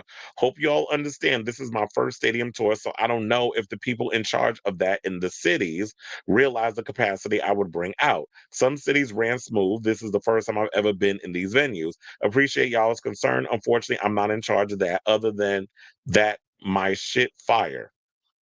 And whenever they cancel meet and greets, it's usually due to something security wise or me actually needing to rest so I don't burn myself out. Hope y'all understand.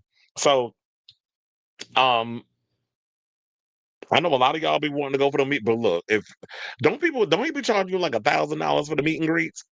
If he's charging y'all for that kind of coin, um, I hope they get that money back. Because if you, I understand you need to rest, you don't burn yourself out, so you need to do your meet and greets. But I think also, if you're going to be doing meet and greets, that's a lot of exchanging of energy, and people can get you sick and all this other stuff. So I don't know if I want to be risky being around one of them damn people. I mean, I get the wanting to meet people and things of that nature, but I would have to be like Lady Gaga in on this Mayhem tour.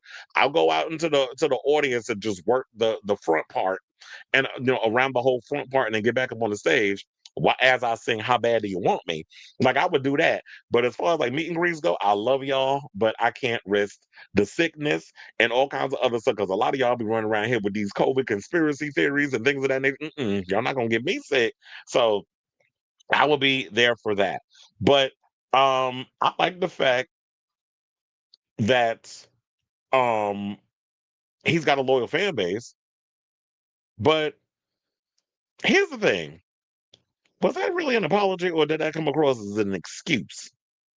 Because that's what it gave. It is like, I don't know if the people in charge, he don't know, but all that he's saying is not on me.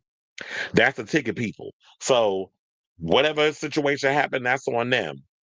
But I feel like as an artist, I need to be aware of, like, I need to be in control and understanding of what's going on and stuff in regards to the ticket stuff. Because if I got people coming in, or maybe there needs to be people that's on his team that understand how all that goes. Because I get like there are issues with the tickets or whatever, but if there's issues with the tickets, then that should be something that the box office figures out and understands. If there's an issue with printing out digital tickets or whatever the case is, I think people just in case when y'all do y'all whole shows or whatever, y'all should come with physical tickets just to cover y'all butts. I know a lot of us like to rely on um phones and all this other stuff, but I remember like when I've done certain shows and you have to yonder your phones because and then it's like a lot of people had to print out like physical copies of their tickets so that way it can get scanned, and then if you come into the VOMs, then you have our guest experience people who will direct you to where your seats are and that sort of thing. So I think that maybe anybody in the future, y'all need to kind of do that just in case a situation like that happens. Just print out a physical ticket so that way you're protected and there don't be no situation where it's like, oh, sorry, your seats are no longer available. Because I'm like, okay, I'm going scorched earth. I need a refund. I need to speak to you. I need to speak to. I'm getting full Karen in this situation. Where's your manager? Somebody figure out something because I did not put $2,000 down for no VIP and front row seats, only to be turned away and have to go through being on the phone trying to talk to somebody at Ticketmaster to get a goddamn refund. So I honestly don't feel like Chris Brown. I just felt like he made an excuse and didn't kind of like be like, "Oh, it's my bad for what had happened and that sort of thing." And I don't know, is Chris Brown really giving like that? Because no shade. I mean, I get that he's making all this money and all this other stuff, but I kind of look at him as like, um, Chris Brown ain't giving what needs to be given as a performer. He kind of it's he gives boring, quiet as his cat. But if y'all like it, I love it. So I say all this to say, what do you think of this story regarding the whole ticket situation that was going on between Chris Brown and all that good stuff? So, whatever your thoughts on this matter, let me know in the comments down below.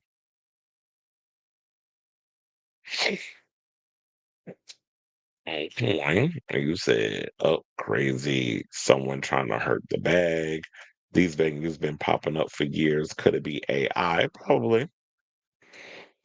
Um, so I understand this is your first stadium tour, but I would think the same thing with stadiums it would be with arenas. I've worked both. Well, I work both, I'll say. Ticketmaster, SeatGeek is SeatGeek. It all works the same. Like you pull up a ticket, it shows you where you're going, and they design the seating according to how your stage is set up. Now, there might be some situations where your stage is set up a certain way, and then you think that there's a section B, row 6, but that only goes up, but it starts at 7. So there might be a little, and I've had that happen before, where there was a row that existed on the ticket, but it didn't exist when the stage and everything was built. And we had to basically, I can't remember what show it was, but we had to go and move people to it. Like they still have floor seats and whatever the case was, but we had to move them somewhere else. Some people was cool with it. We had one girl that was mad, and it was dealt with. But for the most part, it's like yeah, that'll happen every now and again, where it's like based off of the design. Sometimes a row will not be what it says that you pay for. So sometimes that happens too. All right, y'all. Let's see how many more topics do we have. Okay, so we have about four. Oh, this show was going by quick today. We got about four more topics left. It wasn't really a lot going on. So, you know, I found like some of the juiciest topics that we could get, but we got four more topics before we get to our final four. If you could please do me a solid, hit that like button if you haven't already. If you're new to the channel, hit that subscribe button. Also, be sure to smash the notification bell so that way you know when we go live with a brand new episode of Chris Avalon Unfiltered. After the live stream, I will be putting in timestamps for those who are going to come in and watch the playback. So those who can't sit through the live stream, if you want to go directly to whichever topics tickle your fancy, go down in the description, click on said topic, timer, or timestamp, and just go along with the mess and comment as you will. On Roy, see what I should have did was put the Gaga story because that would have been a good flow with the whole Chris Brown situation. You know what? I'm actually do that. I can make changes. If I want, let's do Gaga. I'm gonna just have to make the changes later on when I do my situation because it's still live. So let's talk about Lady Gaga, who basically had some moments before she had to perform in Miami. How many nights was it? Was it 2 nights? Was it 3 nights that she had booked for Miami? But she said due to vocal cord strain, she had to cancel um the Mayhem Ball. And so yeah, here's what she said. Let me pull it up so y'all can see that. And they said her statement was at 8. The star was pictured on a yacht the day prior, posted a statement at 8 p.m., which was listed Showtime on the tickets for the event. Well, here's the gag. Gaga's, I already told y'all, Hush, and it's funny how they put it up in here. They said she kicked off her Man Ball tour back in July, usually begins the show between 8:40 and 9 p.m. That's the fact, because the two shows, not two, I've worked 3 out of the 6 shows. She has a final 2 coming up on this upcoming Saturday and Sunday. But um she went and put she usually starts the show around 8:40. They say 8:40, it ain't never been 8:40. It's been either 8:45 or 8:43. The other day she was at the last show that I remember when I did with her was like 8:42. So she getting there. It's almost there. It's almost 8:40. We almost getting at the 8:40 mark. I'll let y'all know how many she did and when she comes this coming week. So she said this. She said, "Hi everyone, I'm really so sorry, but I need to postpone tonight's show in Miami. During rehearsal last night and my vocal warm-up tonight, my voice was extremely strained, and both my doctor and vocal coach have advised me not to go on because of the risk it poses. I want to be hardcore and just push through this for you, but I don't want to risk long-term or permanent damage in my vocal cords." Yeah, you don't want to have an Ava Max situation where she said that her vocal cord exploded, which I'm kind of mad about because when I saw that interview, the girl did not follow up on that because I'm like, if somebody says something that drastic, I've been like, well, how did that happen? What did you do? Have you taken voice lessons? Were you like overexerting yourself with the singing? Like when people drop stuff, stop going relying on them cards and really just like elaborate. If somebody gives you a piece of jewel, like something that's there, every now and again, and A little more tea, a little more information. But anyway, let me get back to this. So she said, I want to be hardcore and just push through this for you, but I don't want to risk long term and permanent damage to my vocal cords. There is significant risk based on all our combined experience with a show like ours. And as you know, I sing live every night. And even though this was a hard and agonizing decision, I would be more afraid of the long term implications on my voice. I hope you can forgive me and accept my sincerest apologies, excuse me, for any disappointment, letdown, inconvenience. I am so sorry. I tried so hard to avoid this. I take serious care of myself to be able to put on this highly demanding show.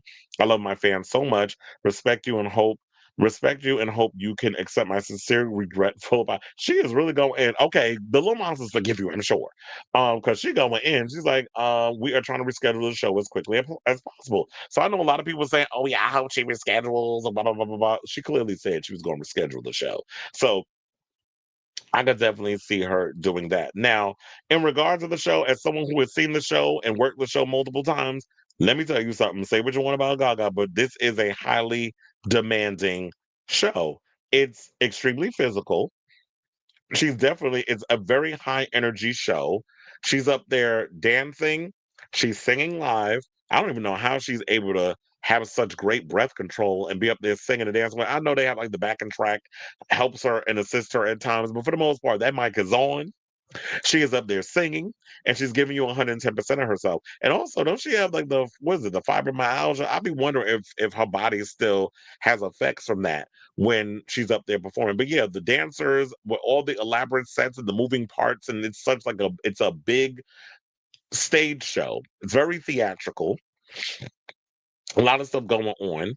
And um I definitely feel like it makes sense for her to cancel. Now, I'm gonna play devil's advocate because here was the tea that some people were saying in regards to what was going on the social media. Some people were saying, "Do y'all think that she canceled because apparently the tickets aren't really selling in Miami like they were in New York for the many nights that she performed? Like all those shows at Madison Square Garden were sold out." So she's got a lot of fans clearly in New York. And I'm sure like a lot of people travel from other places to come here and see, to New York to see her at MSG because MSG, we have a big reputation. Like we're not called the world's most famous arena for nothing. So, um, I could definitely see why a lot of people will show up to that. But in Miami, I'm hearing like the tickets really wasn't giving what needed to be given, and it wasn't selling. Now they also said like the crooner was with her my fiance Michael Polanski as she wore a pale gray hoodie while also modeling sunglasses. They were aboard a 116,922 a week luxury yacht complete with 6 cabins, a barbecue, shower, and jet skis. It has been a busy summer for the singer. The pop superstar has been on her Mayhem Ball World Tour. And on Wednesday, she also released that song Dead Dance, which was for Wednesday. Now, let me get into that song. I don't like it. I thought the song was mid. The production wise, there were elements of it where it was like it was given, but when we get to that chorus and pre-chorus, I was like, "Girl, you need to go back to the lab and give me something better." It wasn't giving, as far as like a house head, dance connoisseur. It was not giving what needed to be given. It's like I'm disappointed with a lot of you girls. Cardi B giving me nothing with the raps. Gaga gave me a mid-ass pop song with and I know her the mayhem the monsters y'all eat or whatever she puts out, y'all eat it up like it's this amazing thing. The song was and then the video didn't really give me nothing either. You was giving me Baby Jane Hudson tease in the video with the cracked makeup and that crazy looking wig you had on. It wasn't really giving what needs to be given. And I don't give a good goddamn if she had John John Carpenter direct the video. I get it was Tim Burton. I live for Tim Burton. We talked about Tim Burton quite a few times on this show. But the video, even with Tim Burton directing it, okay. The video didn't give me what needed to be given either. And I get all the significance behind the island she filmed on and the doll, the possessed doll situation. Just wasn't given. Kind of like how I was getting negative comments in regards of that people weren't that excited over her performance on Wednesday. That some people was with the AI accusations, all this other stuff. I haven't seen the episodes yet, the second half, so I can't critique it. I'm gonna try to see if I can get around to watching it this weekend. But for the most part, I mean, it could be a mixture of a lot of things that's going on. And then, so nobody's denying the fact that, you know what, she gives 110% when she performs. As far as like when you look at pop stars of our lifetime, Gaga definitely gives theatrics. She gives 110%. And she is someone who is not going to get up there and, like a drag queen or Britney Spears, and lip sync for her life for 2 hours. She's going to give you vocals. She's going to give you, and she's going to show out because she's very dramatic when she's up there singing. And a lot of times when she be hitting them notes, she do be singing kind of hard. But also, another thing I was thinking about, because she was talking about, um, the singing and all the other stuff. I do remember when on one of the nights, during the piano break that she does on the Mayhem Ball World Tour when she was at the Garden, and she made a comment about how she doesn't like how she thanked her vocal coach and her music teacher and all that stuff for being able to show her how to preserve her voice. So even with all of that, it's like I know some people gonna sign out like, well, you just talking about how your vocal coach or whatever was having you preserve your voice, but you singing as of late, you putting strain on your vocal cords. And it's also is because look, I've also heard her rehearse. Like a lot of times I'm gonna tell you, I show up to work early because I don't like getting in too late because of the locker situation and get waiting online and doing all this other mess. So I like to get myself mentally ready if I'm gonna be working and dealing with a lot of people. So when I go off and I have to go across the thing to get, I'm not gonna give you the whole tea, but like when I have to go to a certain area, which is on the opposite side of the arena, to go pick up some of the gadgets and stuff I need to pick up as a part of my work situation. I've been hearing when the performers being there rehearsing, and I've been hearing Gaga doing her. How you think I knew? And I told y'all, I heard her doing vocal warm-ups to hair, and that was before people came in and heard. So I be, I'm nosy. I be paying attention because I'm like, I got to come back to y'all with this tea. So I get that she had to postpone, and also you have to realize this weekend is about to be crazy because I think she's. I mean, I don't know how many shows that was in New York. I mean, over in Miami. Y'all can let me know in the comments, but. uh Her next stop is she coming back to New York. Like tonight is Tate McRae. Tomorrow is Benson Boone. So I'll be working that show. And then we got Gaga Saturday and Sunday. And then of course the VMAs, which the VMA performance is already locked in. It's already done. I ain't supposed to tell y'all that, but it is. Um and What is it? Oh, so yeah, she's gonna be busy. She's when Gaga is coming to New York, New York is her stomping ground. New York is where she was born and raised, it's where she grew up.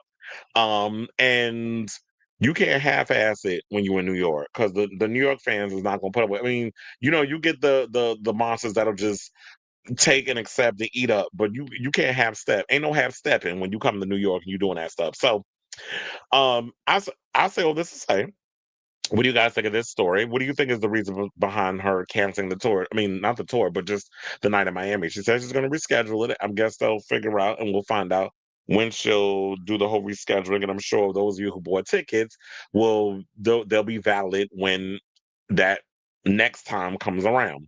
So I definitely want to hear from y'all. Let me know what your thoughts are on this story in the comments down below.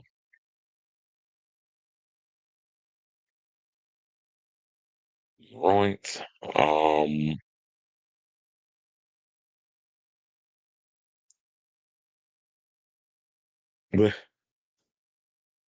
Not, of course, it would be Miami Gay Central. Sleep in your trailer each night, pass on the executive suites, messing her body up. Yeah, because like artists, they travel a lot and they're living the life of a gypsy. So if it's like, are you sleeping on the tour bus or are you like this thing like the whole luxury yacht that we just brought up? So that needs consistency. Wait, did I say little pound cake? Oh, y'all know it was giving little pound cake with that look. Sometimes when I be saying stuff, I don't be remembering what I say. It's out of sight, out of mind. Did you see the Julia Garner interview? Oh, that's part of it's part of the show. That's the topic when we're gonna talk about her and Madonna. That situation. So yeah, that is one of the next topics that's coming up. Yes, it definitely is her year. And this is the part where I feel like because it's Julia Garner's year, they really need to fast track this Madonna biopic because Julia Garner, with how amazing of an actress she is, and this is the perfect time to capitalize. Oh, you're saying she canceled the third, so she did 2 nights, and the final night, because like, yeah, they gotta bring all that stuff back to New York because she's over in Miami, well, was in Miami, so you gotta trek all that stuff back this way. Because I don't think she has any other shows after Miami. It's obviously, it's gotta be, we coming back to New York because of the VMAs and the two shows. Like I told you, Tate McRae is tonight, and then Benson Boone is tomorrow. After Benson Boone takes his load, they do his load out, and you gotta load in her stuff. Well, child, Imma see him in his little, uniform tomorrow. Doing all them damn backflips. Are you gonna mention the accusations by sleuths of copying Monument? Well, yeah, they were saying that it was elements of that, but I mean, I heard the elements in it, but child, first of all, Roy Saab is Roy Saab, and Robin is Robin. You can steal from these people and stuff all you want, but you can never duplicate what Robin does. I need new music from Robin, though. I understand she's independent, but I need new music from her. I've always loved me some Röyksopp because I always like how they, it's those Swedes, those Norwegians. They definitely know how to craft a perfect, pop song or dance music, and how experimental Röyksopp is. Even though they said that they've broken up, I still listen to their music. I told you I'm a house head. Um, but yeah, and I'm gonna have to. I hope I well, whatever. Let's see where we going next. All right, y'all. Wait, hold on. Oh yeah, it is there. Oh, I'm in the wrong button. Shit. All right, so let's get back into the show and let's talk about Paris Jackson. Paris Jackson, who has a lot to say about this drama confluence that's going on with this upcoming Michael Jackson biopic. Speaking of biopics, because we're gonna be talking about that and down to the Mount Rushmore of pop music, like Whitney Houston, Madonna, Michael Jackson, and it's funny. Whitney Houston has don't she have a multitude of biopics?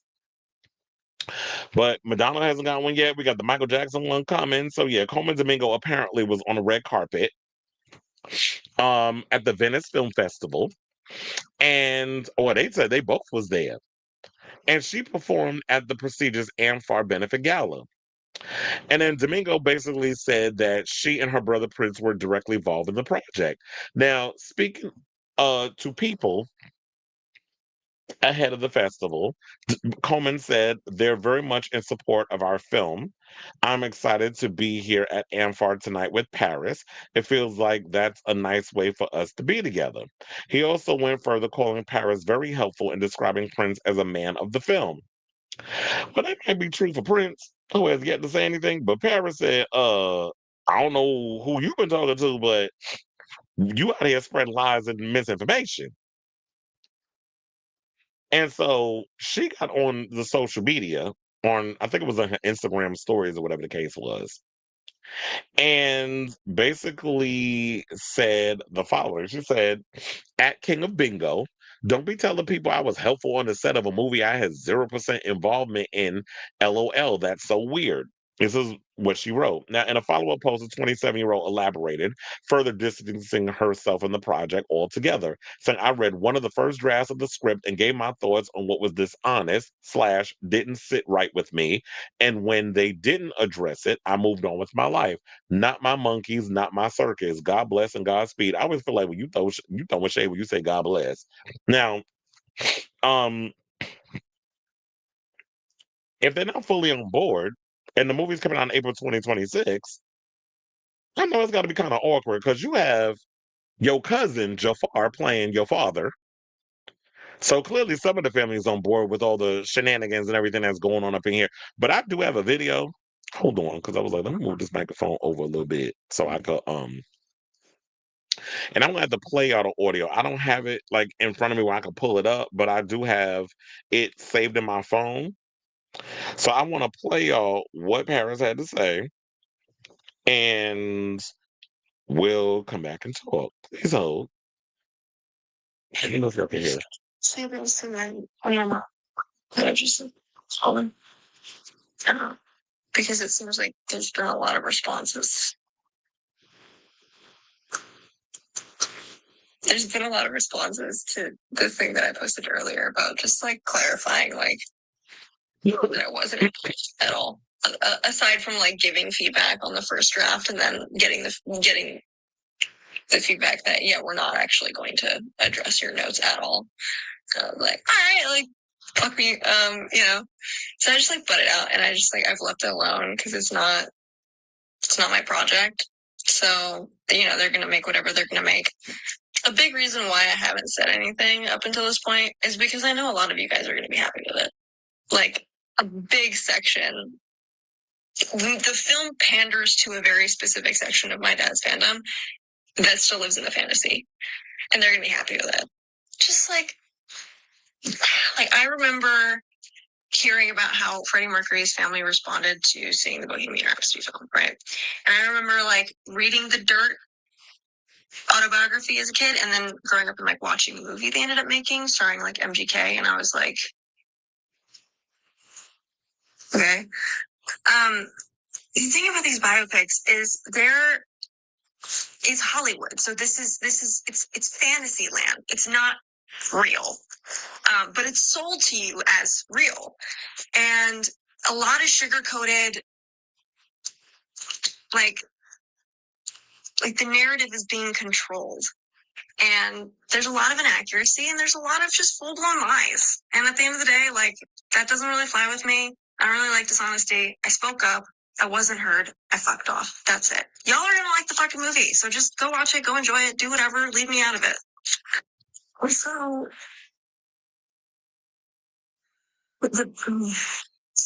something that, like, quite a lot of people are saying is, like,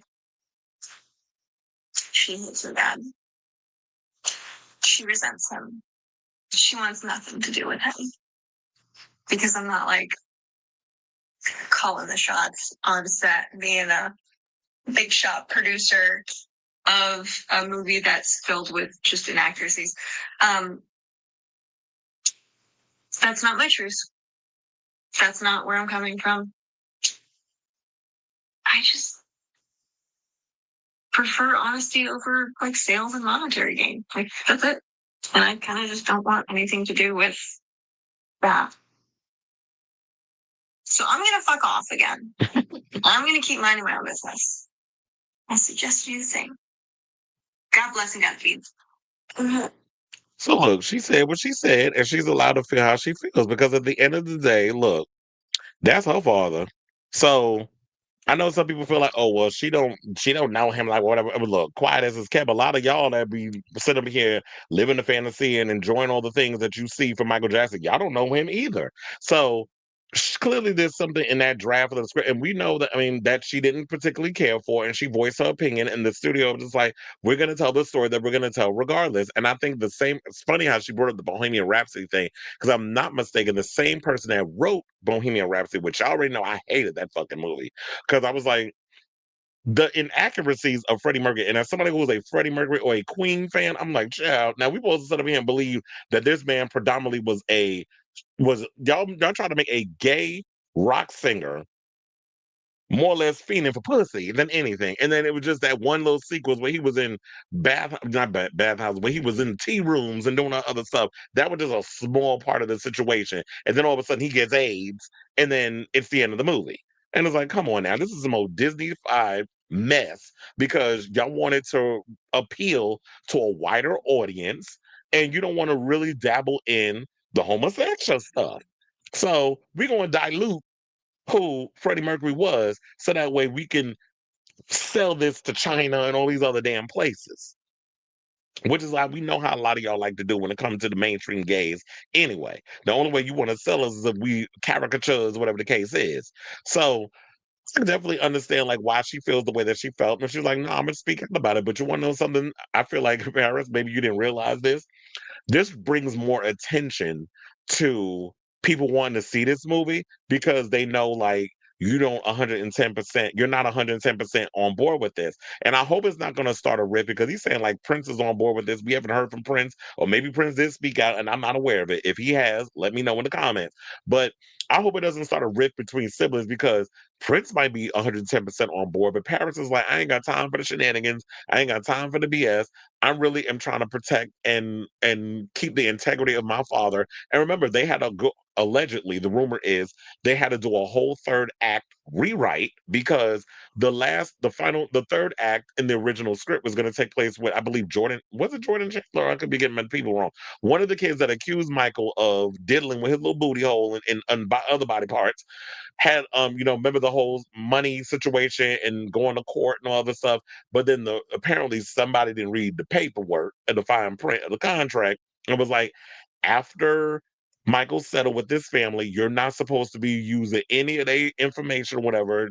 It's not supposed to get out in the public, and you're not supposed to do a whole thing on it. So the sad part about this is all the players in that part, whoever played that little boy lawyer, the actor that played the little boy that accused Michael of abuse, and the parents and all this stuff, they scenes was all cut out because apparently somebody read the contract and realized that, yeah, after Michael settled, you're not supposed to be bringing up any of this personal information and using it for any kind of monetary gain. So they had to go in and allegedly write a whole new third act, which they're also saying this movie's going to be split into two parts. I don't know if that has been 110% confirmed. We'll see when it comes out. I need a new trailer, quiet as it's kept, because we still on for that last one. And the movie is supposed to be coming out, I believe, in April of 2026. So definitely feel her. If she at least she's speaking out and she's like, you know what? Because I remember how it felt when Freddie's family came out and was like they ain't care for the movie. I'm glad I wasn't the only one that the family was saying like, because I did not like that movie. I saw it once and I was like, this trash is enough for me. I'm glad Rami Malek won his little Oscar because he definitely looked like him and he embodied all the things that he had to because he's an actor and was just doing what he was told and all the dramatics behind the scenes stuff with Brian Singer messing behind getting fired for missing days on it and him butting heads with Rami Malek. Like I get all of the shenanigans and everything, but I just did not like that movie. And I'm hoping that this doesn't happen with the Michael movie because I like Antoine Fuqua. He hasn't steered me wrong so far with a lot of the films that he's directed. He's directing this one. But I think we should take at least into consideration how one of the kids feel. Blanket ain't said nothing. And Michael Jackson the first ain't said nothing because Blanket named Michael Jackson the second. Because apparently Michael's unoriginal ass couldn't come up with another name, so he had to name both his kids the same damn name. Um. Anyway, I think that's all I got to say on that. So, they some other film could be pushed back again, but promise that the official promotion rollout is currently in the works. But they better not push it back because they said April 2026 is when it's supposed to be coming out.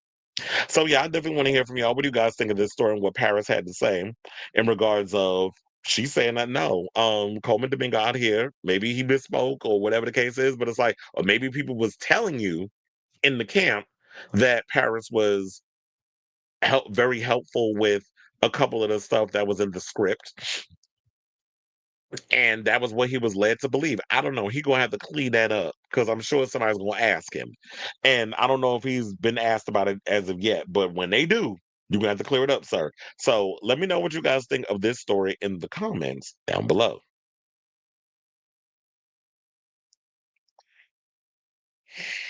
Okay. So I got my karma for leaving and coming back to the show.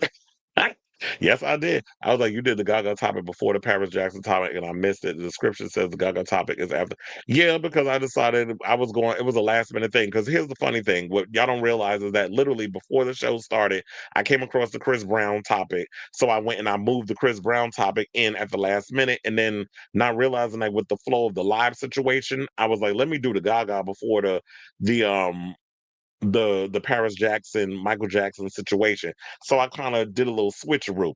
But when the show was over, I'm gonna go in and rearrange um some of the stuff. Wait, hold on. Is that, oh wait, that's something else. I'm gonna go around and I'm gonna have to switch some things around. But yeah, I made a little switcheroo, last minute executive decision. When it's live, you never know what you're gonna get. Gaga also reissued Mayhem, but isn't calling it a deluxe. She released a Target. Yeah, I saw that she put Dead Dance on there and added all the old other songs that she put on different variants on the one record. And you said all three songs are not as good as anything that made it to absolutely. And you just throwing stuff on there. And I'm glad. Look, we finally agree on something. That's what I love about this show is the fact that we all have differences of opinion. I may like something and some of you may not like something. And I love the fact that we come on here and we have these conversations and we debate and we do it in a respectful manner. and we don't bite people's heads off. Just like you love the new Christina. I mean, Christina.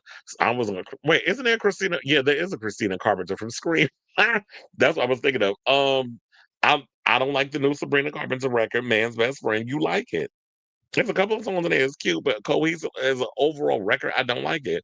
Because I don't like Dead Dance either. I was expecting something more gothic and similar to Bloody Mary. And that's what it is. It's funny how like with this new tour, with this Mayhem Ball tour, she's focusing heavily on a lot of the Born This Way tracks and the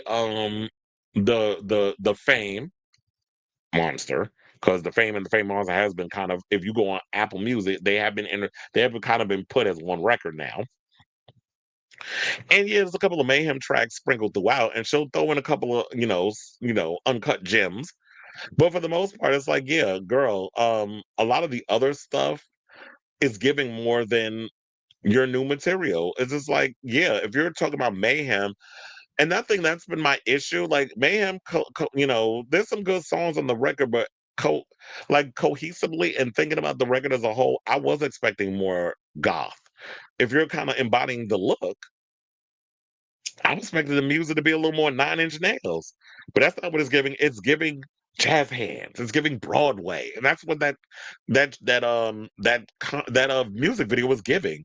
I felt it was giving a little too razzle dazzle. It was giving very pizzazz. It was giving like, okay, I'm about to go see this show on Broadway. It wasn't giving me like innovation. It wasn't giving creativity. It was giving and I'm sure that was some Paris Goebel choreography. Girl, I've seen better. Like, there was a couple of isms and things with the hands and the movements and stuff. It was cute, but girl, I've seen better choreography. Like so far, I feel like the most sickening choreography that I'm living for, that I've seen, and trust and believe, on the Mayhem Ball tour, the choreography is sickening.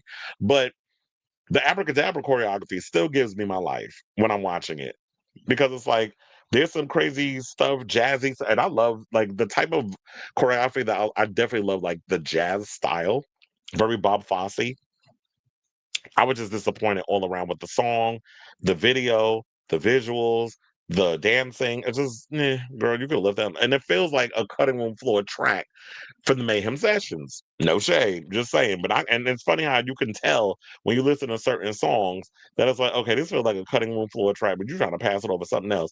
I heard there was a video where Blanket says, Michael, chill. Now what that boy on? What kind of peyote are you smoking? They put me in a state of shock. I might prefer to see a South Park version. Um, okay. He said, well, someone said something about her using AI in the video. She might have.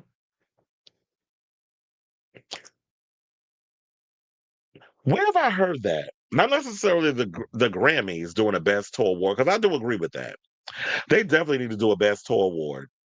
And your nominations will be Beyonce's Cowboy Carter. Who else has put out good tours this year? I'm sure Mayhem will be up in there.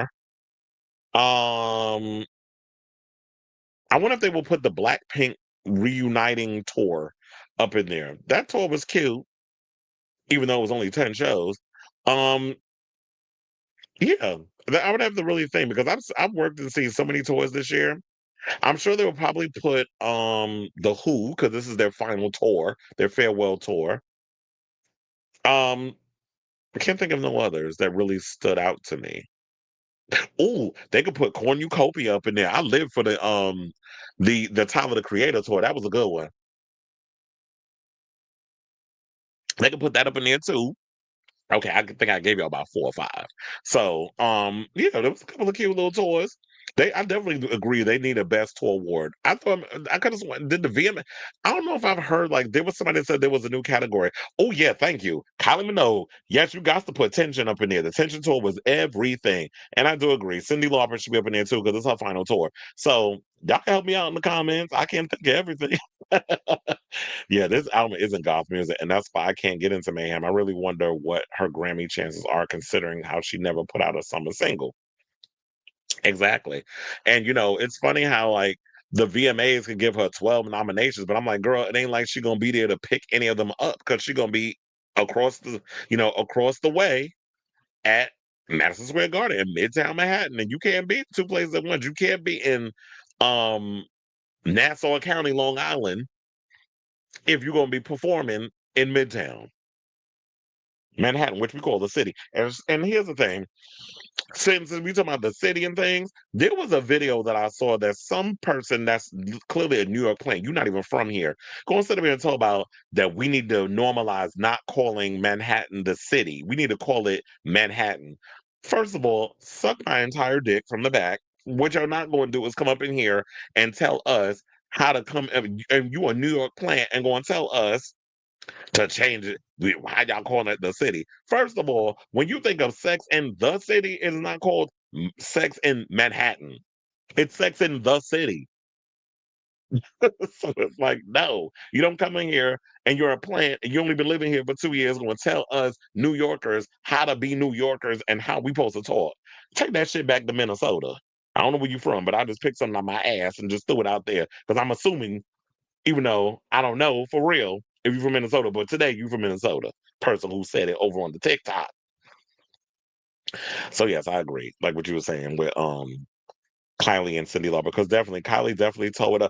Damn, I think I might have deleted the Kylie thing. Oh, I didn't. So yeah, they were talking about her attention, her attention tour. Speaking of which, and it was about the attendance in North America. So shout out I wish I would have had the picture and I could pull I got it in my phone, so that's why I'm gonna read it. I wish I could pull it up for y'all. Speaking of which, since we talking about Kylie, let me put on this one. They said Toronto at the Scotiabank Arena, she pulled in 11,564, which is 90.39%. Montreal at the Center Ball, it was 6,568. I don't know how big that place is, but it's 84.683%. Now, Rosemont, Chicago, Allstate Arena, 8,824. New York at Madison Square Garden, 2 shows, 24,221. That's 100% attendance. And yes, it was packed up in there them 2 nights. But people saying 24,000, that makes sense because I'm trying to think of, I think for that night, like the way we housed it, it could have been a little bit over, but because it's not 360 stage, we're bringing in about 12,000 people, 11.5, maybe 12,000, and probably a couple more because we could squeeze it a little bit more if we can, in the situation with people buying last minute tickets. So I definitely agree with the New York one because them 2 nights was sold out. Washington, D.C. at the Capital One Arena was 8,964. Boston TD Garden Arena, 8,327. Atlanta State Farm Arena, 5,000. Orlando Kia Center, 5,763. Miami Kaseya Center is 8,025. Austin Moody Center, 7,714. Phoenix would be 53.3. San Francisco would be 6,399. Seattle Climate Pledge Arena, 8,803. And Vancouver Pacific Coliseum, 6,182. And last but certainly not least, um, Los Angeles Crypto.com Arena, 12,229. So it was 100%. And I said that the same thing about New York. Like when we say 24,221, that's about, like I said, 12,000. I know math when I need to know math. So, um, LA did one night, but New York is like, yeah, LA and New York seem like they had like the biggest crowds, with Toronto coming in third. So yeah, Kylie definitely did her big one. I know there was probably some blind spots where I don't think that she did the tickets all that great. If I'm not mistaken, I think Robert said that um what was it that you said? Um that I don't think Phoenix did all that. I mean, Arizona, where you're from, didn't do all that well, right? If I'm not mistaken. Wait, hold on. Let me see if I um delete that other video because I was like, did y'all see the one? Hold on. With from what's the name from Hall and Oates where he was about Donta. I want to see if I could find that video if I didn't delete it. But all of a sudden I'm forgetting how to do my own damn show. Damn it, I deleted it. Hold on. Let me see where it was and if I could download it again. Cause y'all be sending me so much stuff. That'd be like, um, can I find it? Can I find Oh yeah, I got it. Hold on, because I'm gonna download it again. Or let me see. Oh wait, it was on the Veronica files. So let me see if I can pull. Hold on, because let me see if I can pull that up, and I can make this part of the show before we get to the Madonna Julia Garner story. I think it was also on Encyclopedia Madonnica, if I'm not mistaken. Oh, the minute I open, see, this is why I hate. Well, not really. I hate opening my Instagram because the minute I come up half naked muscle man. Yeah, that's the things I be following because I'm a hoe. Like you said, the Veronica files. Not the Veronicas. Oh yeah, I got it. So I don't want to click on it just yet. Or maybe I should. Hold on. Okay, I got it. So yeah, we can make it work for the show. Madonna be on the blueprint. You just reminded me. You said tour blueprint goes to Madonna and does. And you said when I saw Kylie in Miami the first night, it was about 75% full. Yeah, it was look. They wasn't lying up on the YouTube. I mean, in that video, but they was talking about, yeah, it was 100% full, and it was in New York. And he said Phoenix was affected by the Mexican dates, so it was gonna hella underperform. Wait, what's the Mexican dates? What's that? First of all, I may need to come down to Phoenix to get me a Mexican. There be some cuties down there and in Denver. They be having some cute little Mexican men. Let me stop being a hoe. But you said, I want to add the current administration. But oh wait, her tour did happen during this. Oh yeah, you're right, because it did happen during this administration. All right, y'all. But anyway, let's get back into the show. And let's talk about Donta.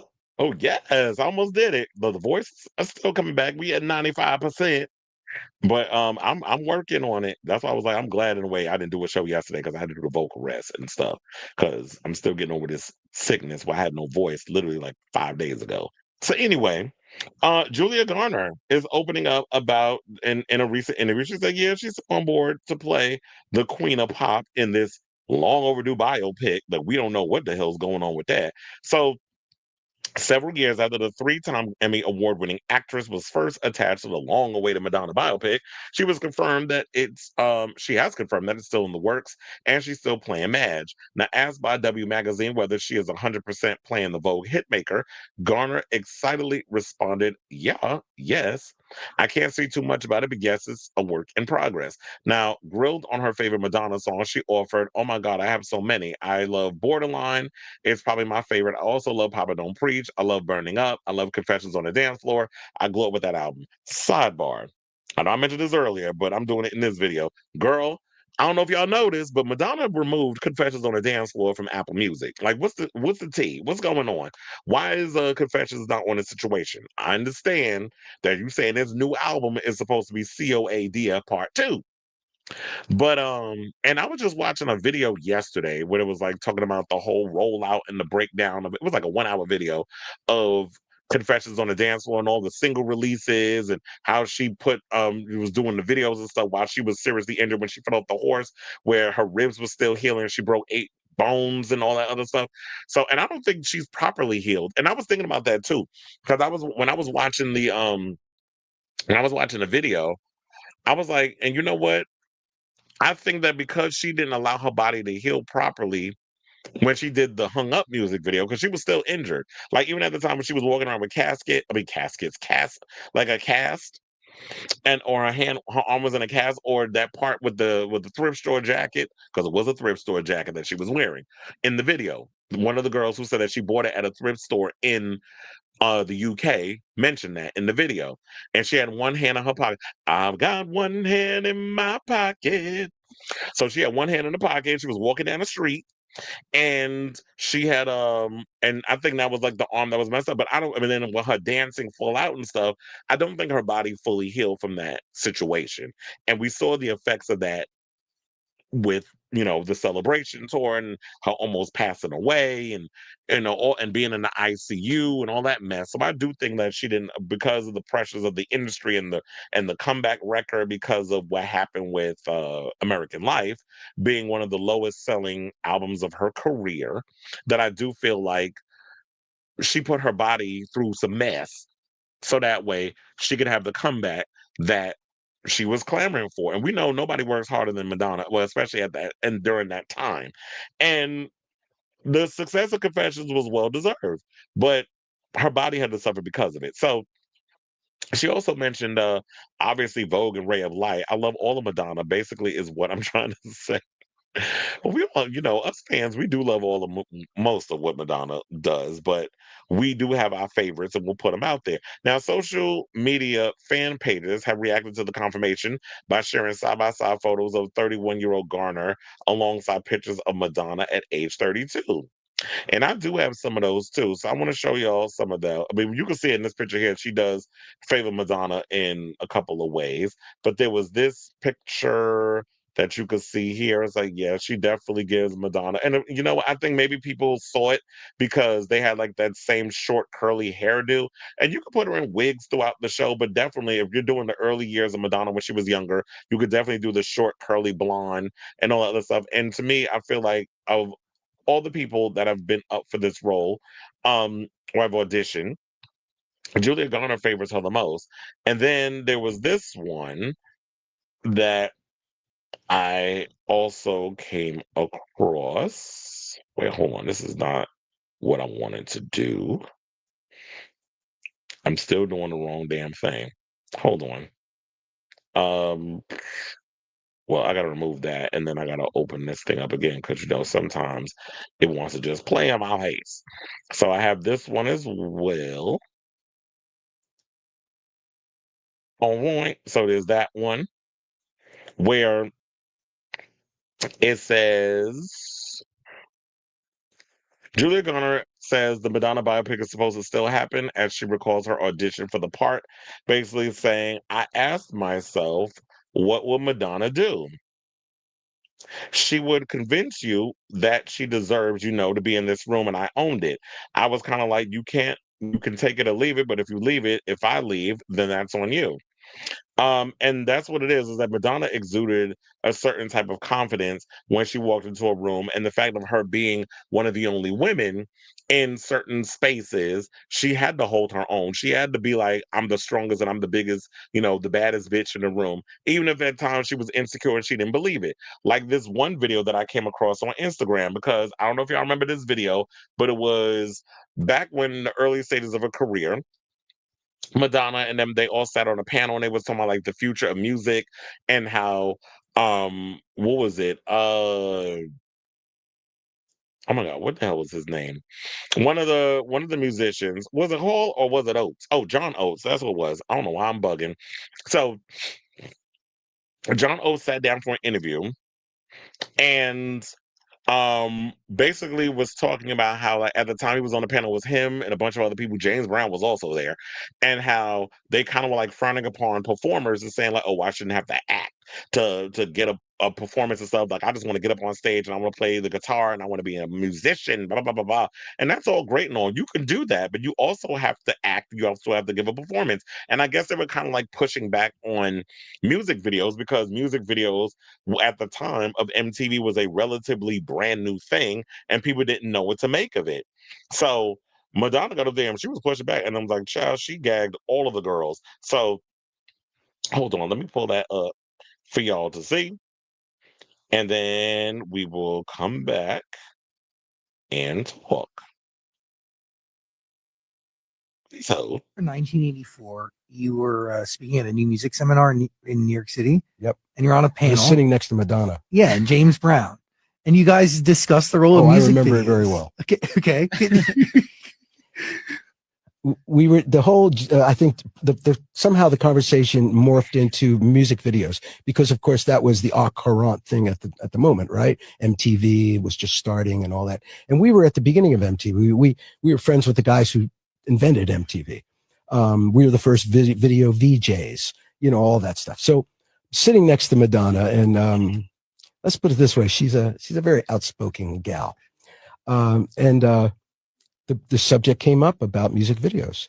Now, of course, from her point of view, what she did, the music videos that she made were part and parcel of what she was putting out to the public. Okay. The video and the music were kind of together. Whereas Daryl and I just looked at music videos as another way of promoting ourselves. And, in retrospect, I wish I would have paid more attention. But anyway, so when I was asked about it, I said, hey, I said, music videos are just a great ad. I never wanted to be an actor. I just want to be a musician. And she was like, she elbowed me and goes, you don't know what the hell you're talking about. She goes, music videos are the future. And you know what? She was right. And she really got on me about it. And I said, well, and I remember sitting in the first row of the MTV Awards, or it was the Grammys, I can't remember, when she did Like a Virgin in the wedding dress and started rolling around the stage. If you look at the old videos, and I was going like, not honestly, not realizing that the visuals that she was putting out at that time, especially for her, were really powerful because they put her on the map. They created this mystique and this whole universe. Her character was, and you can say what you want to say about Madonna, but without Madonna, there would be no modern rock concerts. 100%. Because the modern artists all doing exactly what Madonna did way back when, having dancers behind her. No rock band ever had dancers behind them, doing choreography. Well, you pretty much got the gist. I didn't mean to close that out, but yeah. So it's like, but he's absolutely correct. And not look, I've been saying this for as long as y'all know I've been saying this because I've been saying that on this show. That is just like nobody has pretty much been turning it in regards of the way Madonna has in regards of bringing a lot of that vaudevillian, a lot of that theatrical, the Broadway type of energy and vibe to stage performances. Before that, you had artists that were walking back and forth on the stage, either singing into a mic or you had them strumming their pain away with their fingers, like they was Roberta Flack, or in some cases, the Fugees. So you had people up there that was doing all of that. Madonna was the one that was kind of like, you know what, because she comes from a dancer background, that she was like, let me incorporate a lot of like theatrics and all the things because I had tried out for Broadway. I had tried out for all these different things, and she wasn't making it in that world. But now that I'm a pop star and now I've become bigger this way, I can bring those ideologies and a lot of those vibes and energy and things from the Broadway show and bring it to the concert experience. So she was the one that revolutionized that. And so when you look at many concerts from someone like a Kylie and Danny Minogue, a Paula Abdul, a Debbie Gibson, a Britney, and a Christina, a Beyonce, a Rihanna, an Ariana, a Taylor, a Gaga, a Pink, and all these other girls and dudes that be up there performing on stage with full on crazy stunts and things that's going on stage and the choreography and the band and when you look at shows that are like 3 or 4 part acts, where it's like it's literally telling a story, like you're paying thousands of dollars to watch a Broadway-esque experience told in through the songs of the artist that your favorite artist or whatever. That's what Madonna was bringing to the whole situation. So when people don't want to give her credits about she rips this one off and she's not original, I'm like, okay. First of all, you're a hater because there's a difference between ripping someone off, if when and being an empty vessel and having no damn originality versus someone who and everybody is inspired by something from whether they heard the music, they were introduced to it by somebody who was in their circle, be it a DJ or people who have an ear to the underground. And it was like, you know what, I kind of like that. Let me usher that into the mainstream. And that was one thing Madonna was good at. She was always good at keeping her eye and ear out on whatever was bubbling in the underground scene and bringing that into the mainstream by putting her own spin on it, whether it's voguing or French house, whatever the case, like a lot of the experimentation she was doing where she would take like elements of old school disco from the 70s and kind of bring it into the 2000s and kind of giving like this excuse me, this retro futuristic type of vibe to a lot of the music that she was doing. Jesus, now all of a sudden I'm coughing. It's probably because I'm talking a lot now. But yeah, she was doing all of that. So I'm definitely love to see how they bring that they will incorporate that into the biopic. Um, this biopic thing has been going around for about 3 years already. Then they had put it on ice. Then in 2023, we started hearing stuff again. Then remember in May, it was reported that she was partnering with Netflix to do a limited TV series, which was going to be Sean Levy is supposed to be working on it, but I think after Sean Levy is done doing his Starfighter movie with Ryan Gosling and this big cast that keeps growing and growing and growing, I think that's when he's going to take on the whole Netflix thing. So I definitely want to know which form is it still happening with the Universal thing, or now has it moved over to Netflix, and that's what Julia Garner is going to be a part of? Because quite honestly, I think this is the time to do it because Julia Garner is still young. She's in her early 30s. You don't want to wait till she gets like 30, like 40 or whatever. I mean, she'll still probably have a lot of energy, but the body starts changing the older you get. And then you're not able to be as able to do the things that is required because I don't know if y'all know this, but they did put a lot of the girls that were going up for auditions for this whole Madonna biopic through a grueling boot camp. And some of the girls that went up for it was Florence Pugh, Alexa Demi, who is from Euphoria, BB Rexa, and Sky Ferreira. They were the ones that was up for the role before it went to Julia Garner. So um, I like Julia Garner. I definitely think she's the perfect person for this role. I've been a fan of her since Ozark, and I'm definitely loving that. I loved her as Shalabal in Fantastic Four, and I love her in the new Weapons movie. If you haven't seen any of those yet, definitely check it out. So 2026 so far is Julia's year. Her cachet and her imprint in the industry. She is the it girl right now. Her thing is continuing to grow. I don't want her to get overexposed like Pedro Pascal. I don't need her being a female Pedro Pascal at this moment where she's in every damn thing. But we definitely want her for this biopic. And I hope it comes sooner rather than later. So I say all this to say, what do you guys think of this story in regards to what Julia had to say about this long awaited Atlanta biopic that we've been waiting forever and a day for? So whatever your thoughts are on this story, let me know in the comments down below. All right, so let's see what the people are saying.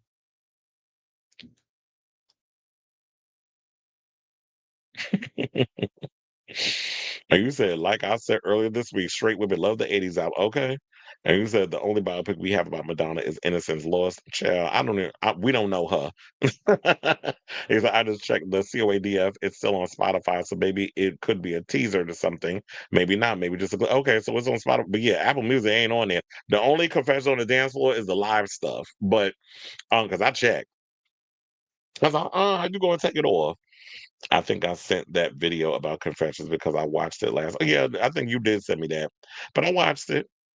The whole rollout situation. Yeah, he said she understood the power of music videos. You think Michael Jackson ended up hating Madonna because she put his idol, his biggest inspiration, in his place? You can still like James Brown, but James Brown was incorrect, and so was the other dude from Hall and Oates. It's like y'all didn't see the powerful impact of music videos. Now, I don't know if that might have been the reason because remember they dated. They went to the Oscars together, right? Tina Turner had dances too, but Madonna made concerts more theatrical and they tell story. Exactly. So yeah, that is true. Tina Turner was doing like dancers and bands and all the stuff, like when she was with the iCats or Ike and the iCats. So yeah, there was a lot of that, but it was kind of like with the girl groups and things that we're doing back in the 60s and 70s and stuff anyway. But yeah, Madonna was taking some of that and then she did elevate it and it was like, yeah, she did make it more theatrical and made it more about letting the song, like, stitching the songs together to tell a story. It's kind of like when you see was it the girly show that was giving Bob Fosse with a lot of the looks, like very much Chicago, like it was giving that. Did you see Julia Garner's photo shoot for W Magazine? She embodies, and pays tribute to Mad, similar to how Sabrina did. I think I need to see that one though. The licensing restrictions for streaming caused it to be pulled up. How is it, girl? How is it licensing restrictions? Alex says you better work out them licensing restrictions because I may have to go back to putting the CD on. Anyway, let's move on into our final topic. And let's talk about Drag Race UK. So we already know some of the girls who's going to be on the upcoming season of Drag Race UK. But now they've just released or revealed who some of the girls is going to be a part of the judging panel. So the 12 queens competing on season 7 happen to be Katrin Feelings, Taris Mungardi, Sally TM, Selects Addiction, Pasty, Young Bella, Page 3, Ella Vosk, or is it Ella Voske? I don't know. Viola Chidi Grande, Bonnie and Clyde, Bones, and those are the girls that's on there. Now, returning to preside over proceedings will be Mamaru herself, and joining her on stage, as they do every season, to deliver their own iteration of charisma, uniqueness, nerve, and talent. Of course, is his ace boom poon, Michelle Visage, Alan Carr, and Graham Norton. Now, on Wednesday, that'd be today. Oh, no, that was yesterday. September 3rd, the BBC started unveiling their special celebrity guest judges who will be joining RuPaul and company. So I do have that list here, but I wanted to pull up that picture. I guess I'll just make it small there so y'all can see all of the girls. So yeah, so we have British comedian TV host Joel Dommett, who makes a return as a guest judge. His announcement pulled a variety of reactions from Floir from Drag Race UK season 6 winner Kyron Thrax to "This feels very hetero" from another follower. The next guest judge to be announced was comedy queen Michelle DeSuarte. The bisexual former model and now writer comedian makes her Drag Race UK debut. And Girls Aloud singer Nadine Coyle is also making her return to the drag competition, but it's her first time as a guest judge. She last appeared during season 3 Snatch Game episode, and I would have been like, yeah, could we get Cheryl Cole to come back? But I know she's going through it with, Lil Bear and losing his father and that sort of thing. So I don't know if she wants to necessarily do Drag Race. But I'm glad we got Nadine. We live for Nadine on the show. Coyle was soon followed up by the reveal of Ab Fab Jane Horrocks making her Drag Race UK debut. Joining them are Derry Girls actress Jamie Lee O'Donnell, West End star Maz Murray, and Enola Holmes actress Susan Wokoma, plus choreographer Claudimar Neto, DJ Jordan North, and Sugar Babe singer Matia Buena. So I don't know many of the girls on this show. The only ones I really know is, well, because I'm a music head.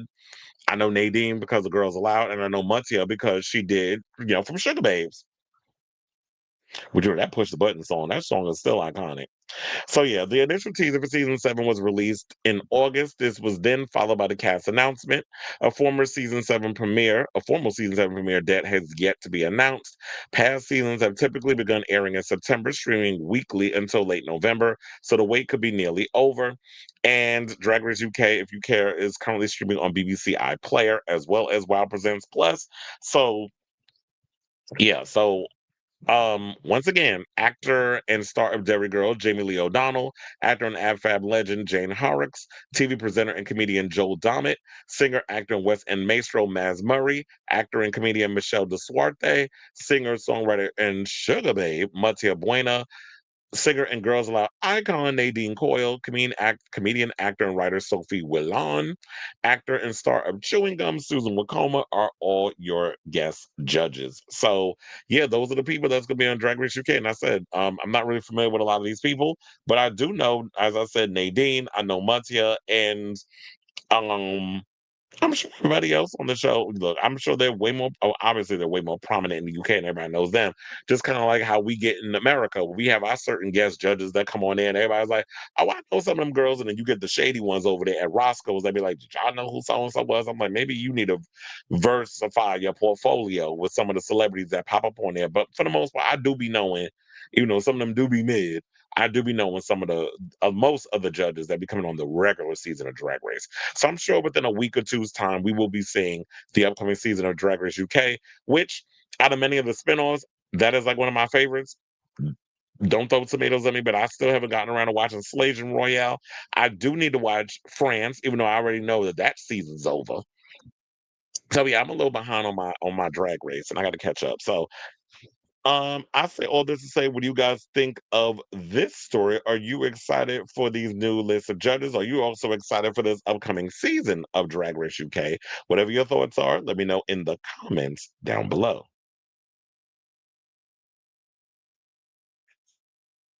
'Cause I don't know why my hat was looking a little on the crooked side.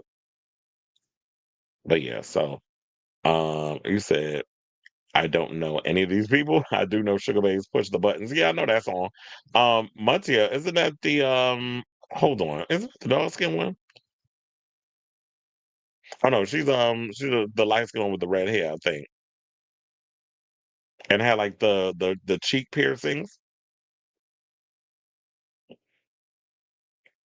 Yeah, so you said Megan Thee Stallion posted a picture with oh, they about to release a new single?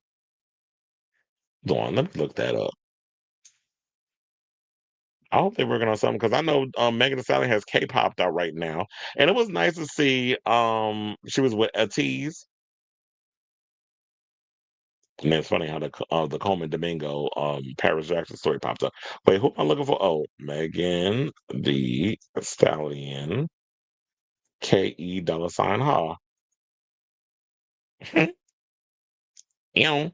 You said Megan Thee Stallion and Kesha behind the scene. Oh, that's what it was because it was K-pop. I don't know why. I was just thinking about that show. I'm like, oh yeah, I know about K-pop and all that other stuff. I haven't gotten around to watching it yet, but that's why I said I like the idea. I mean, you had the Spice Girls up in there, um, performing or whatever the case was, alongside one of the little K-pop girls, and then you had a tease um of the not this wig though. Then you had a tease up there performing, and I just did their show. I did their show last year and this year. So the K-pop girlies and boys, they're definitely doing the thing out here with the live performances and whatever. Hmm. All right, y'all. All right. So looks like we're at the end of the show, y'all. Want to thank you all for tuning in to the latest episode of Chris Avalon Unfiltered. Thank you all for tuning in and all that good stuff. And for those of you who keep here with me, for the past 2.5 hours in the comments. One final time, if you have not already, please hit that like button. If you're new to the channel, hit that subscribe button. Also, be sure to smash the notification bell so that way you know when we go live with a brand new episode of Chris Avalon Unfiltered. I'll be back on Monday where we'll go into the whole VMAs situation and everything that went on with the final Mayhem boss. We're going to kiki a lot on that Monday show because there's a lot that's going to be going on, a lot of celebrity mess. And I'll be back on then because tomorrow I told you I'm doing Benson Boone show. Then I got the two Gaga shows, the VMAs and all the other stuff. So we'll We'll be recapping and we'll break it on down and we'll talk and all that other good stuff. And plus all the other shenanigans that's going to be circulating on the internet regarding whatever celebrity mess comes out between now as I click off this live to Monday. So love you all for watching. Thank you for your continued support. Thank you for also kikiing and partaking in the mess that we do whenever I can come on here and give you all a live show. Thank you, Jesus, for my voice almost getting 110%. We at 98%, but the voice at least is still coming back. Hopefully by Monday it'll be 110%. Yeah, I'm trying to get over this cold and this sickness and all this other stuff because this weather in New York City is a hot ass mess. So yeah, love you all for watching. Thank you all for your support. And until next time, ciao, wait, let's try it again. Ciao, darlings. So let me go do a little every man wants a woman and bring a little baritone because the voice would have been cracking like I'm Bob the drag queen. But love you all for watching. Ciao, darling.